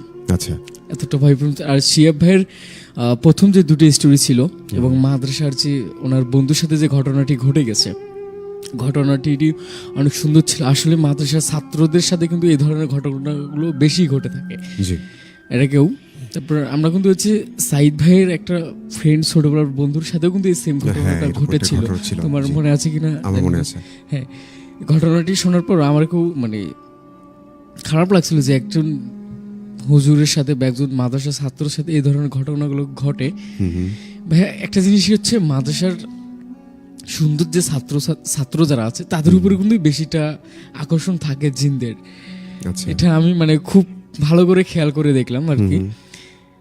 যাই হোক ঘটনাতে আসি, অনেক হ্যাঁ ঘটনাটি হচ্ছে আমার এক দাদির বোনের সাথে ঘটা আর কি। আমার দাদির বোনের বাড়ি হচ্ছে বাংলা বাজার আর কি, বোট বাজার পুলিশ লাইনের ওখানে।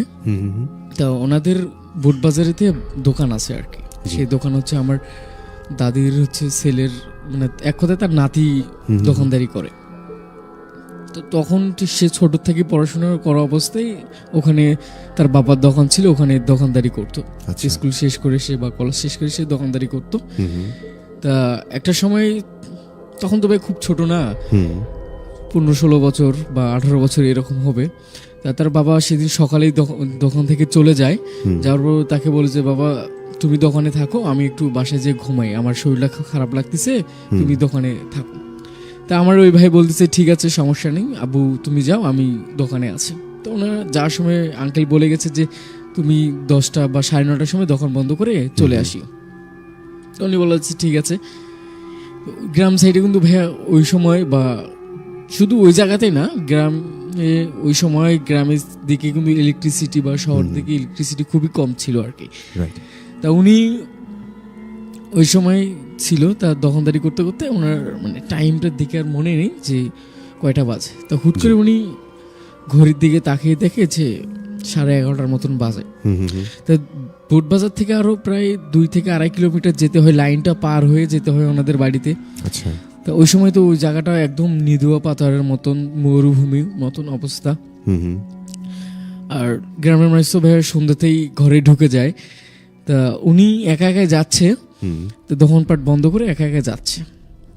সে কাছে তো ফোনও নেই, শুধুমাত্র একটা যে লাইটার বলি না আমরা, সেই লাইটার দিয়ে, একটা লাইট ছিল, ওই লাইটার দিয়ে যাচ্ছে। তেমন তো দেখা যায় না, অন্ধকার রাত।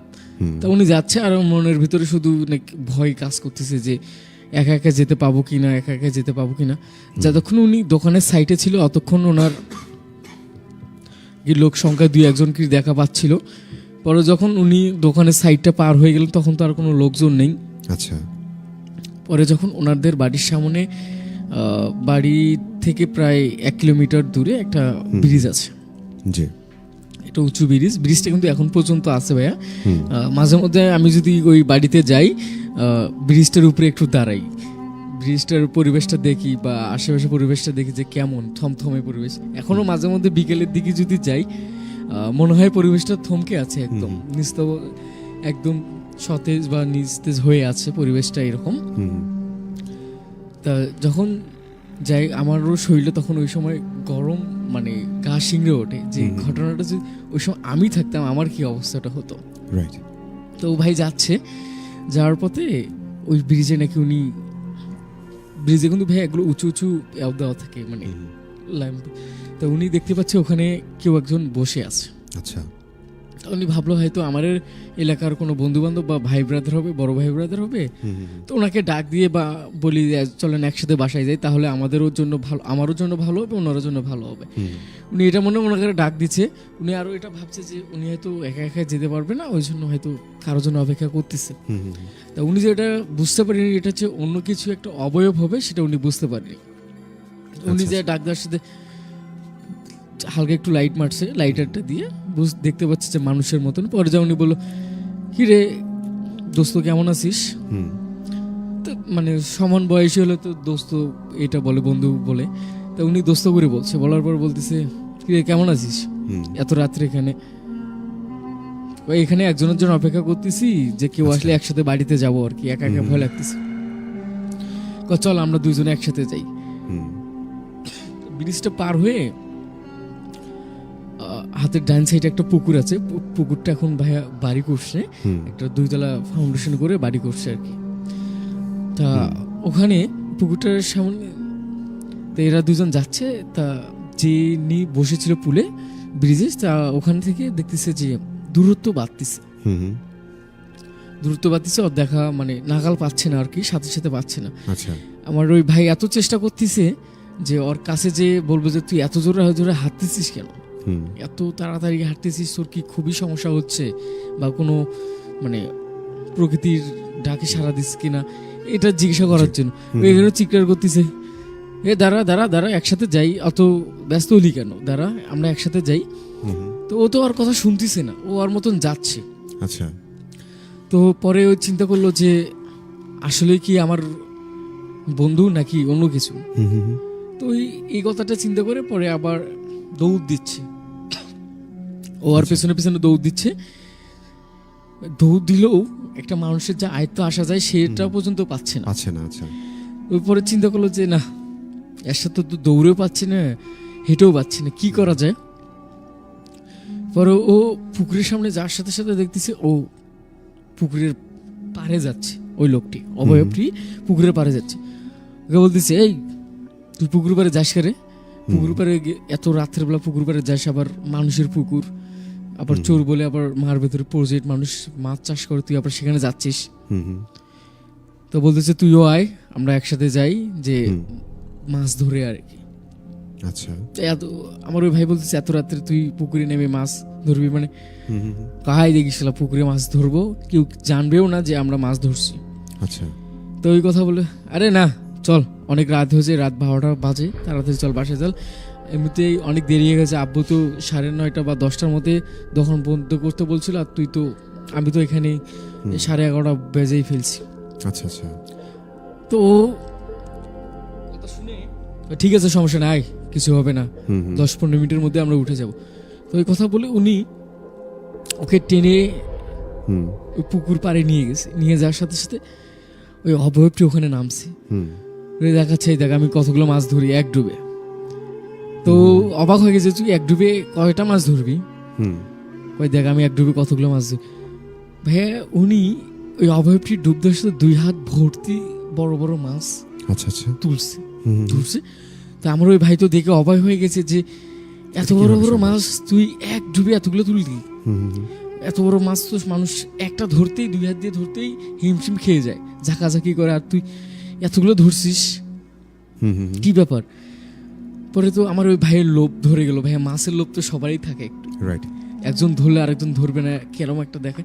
পরে ওই লাইটারটা রেখে, পুকুর পাড়ে লাইটারটা রেখে ওখানে নামছে, নামার সঙ্গে সঙ্গে ওকে ওখানে পা চেপে ধরছে। আচ্ছা, একটু চেপে ধরছে, ও তো বলতেছে, আমার ওই ভাই বলতেছে কি যেন আমার পাটা চেপে ধরছে। আমার ওই ভাই বলতেছে না কোনো হয়তো ধরছে মাছ, হয়তো আমার ওখানে আসি বাড়ি খাচ্ছে বা মাছ পায়ের তলে পড়ছে। ও যখন ডুব দিছে দেখে কোনো মাছ না, একটা অভেপর পাটা ধরে আছে পুকুরের পানির নিচে। ও আবার ওঠার চেষ্টা করতেছে, উঠতে পারতেছে না, এমন একটা অবস্থা। পরে ঝাঁকাঝাঁকি অনেক চেষ্টা করছে, পানির ভিতর ভাইয়া যত শক্তিশালী হোক কেউ কিন্তু শক্তি খাটাতে পারে না এখানে। তো ও যখন এত চেষ্টা করতেছিল, পা ঝাঁকাঝাঁকি করার সময় একসময় পাটা খুলে যায়। ও যখন খুলে যাওয়ার পর পাড়ের উপরে উঠবে, পুকুরের উপরে উঠবে, হুট করে আবার ওর পাটা টেনে ধরছে, টেনে ধরে ওকে এমন পুকুরের মাঝখানে নিয়ে গেছে, নিয়ে যে ওকে চুপগাবে এবং ওকে যে খেয়ে ফেলার একটা প্ল্যান ছিল আর কি, ওই অবয়বটা যে ওকে খেয়ে রক্ত শোষণ করবে, করার পর ওকে ওখানে মেরে ফেলবে। ওকে মাঝখানে নিয়ে গেছে, নিয়ে যে ওকে মানে চুপগাচ্ছে, ডুবাচ্ছে, বারবার তুলতেছে, এইরকম করে ওকে যখন দুর্বল হয়ে যাবে তখন উনি ওর খেয়ে ফেলবে আর কি। আচ্ছা, তা ওই সময় ও তো ভয়ে চিৎকার করার মতন কোনো অবস্থা নেই, আশেপাশে কোনো বাড়ি নেই। তো ও একবার মানে খুব আপ্রাণ চেষ্টা করছে জোরে চিৎকার করার জন্য।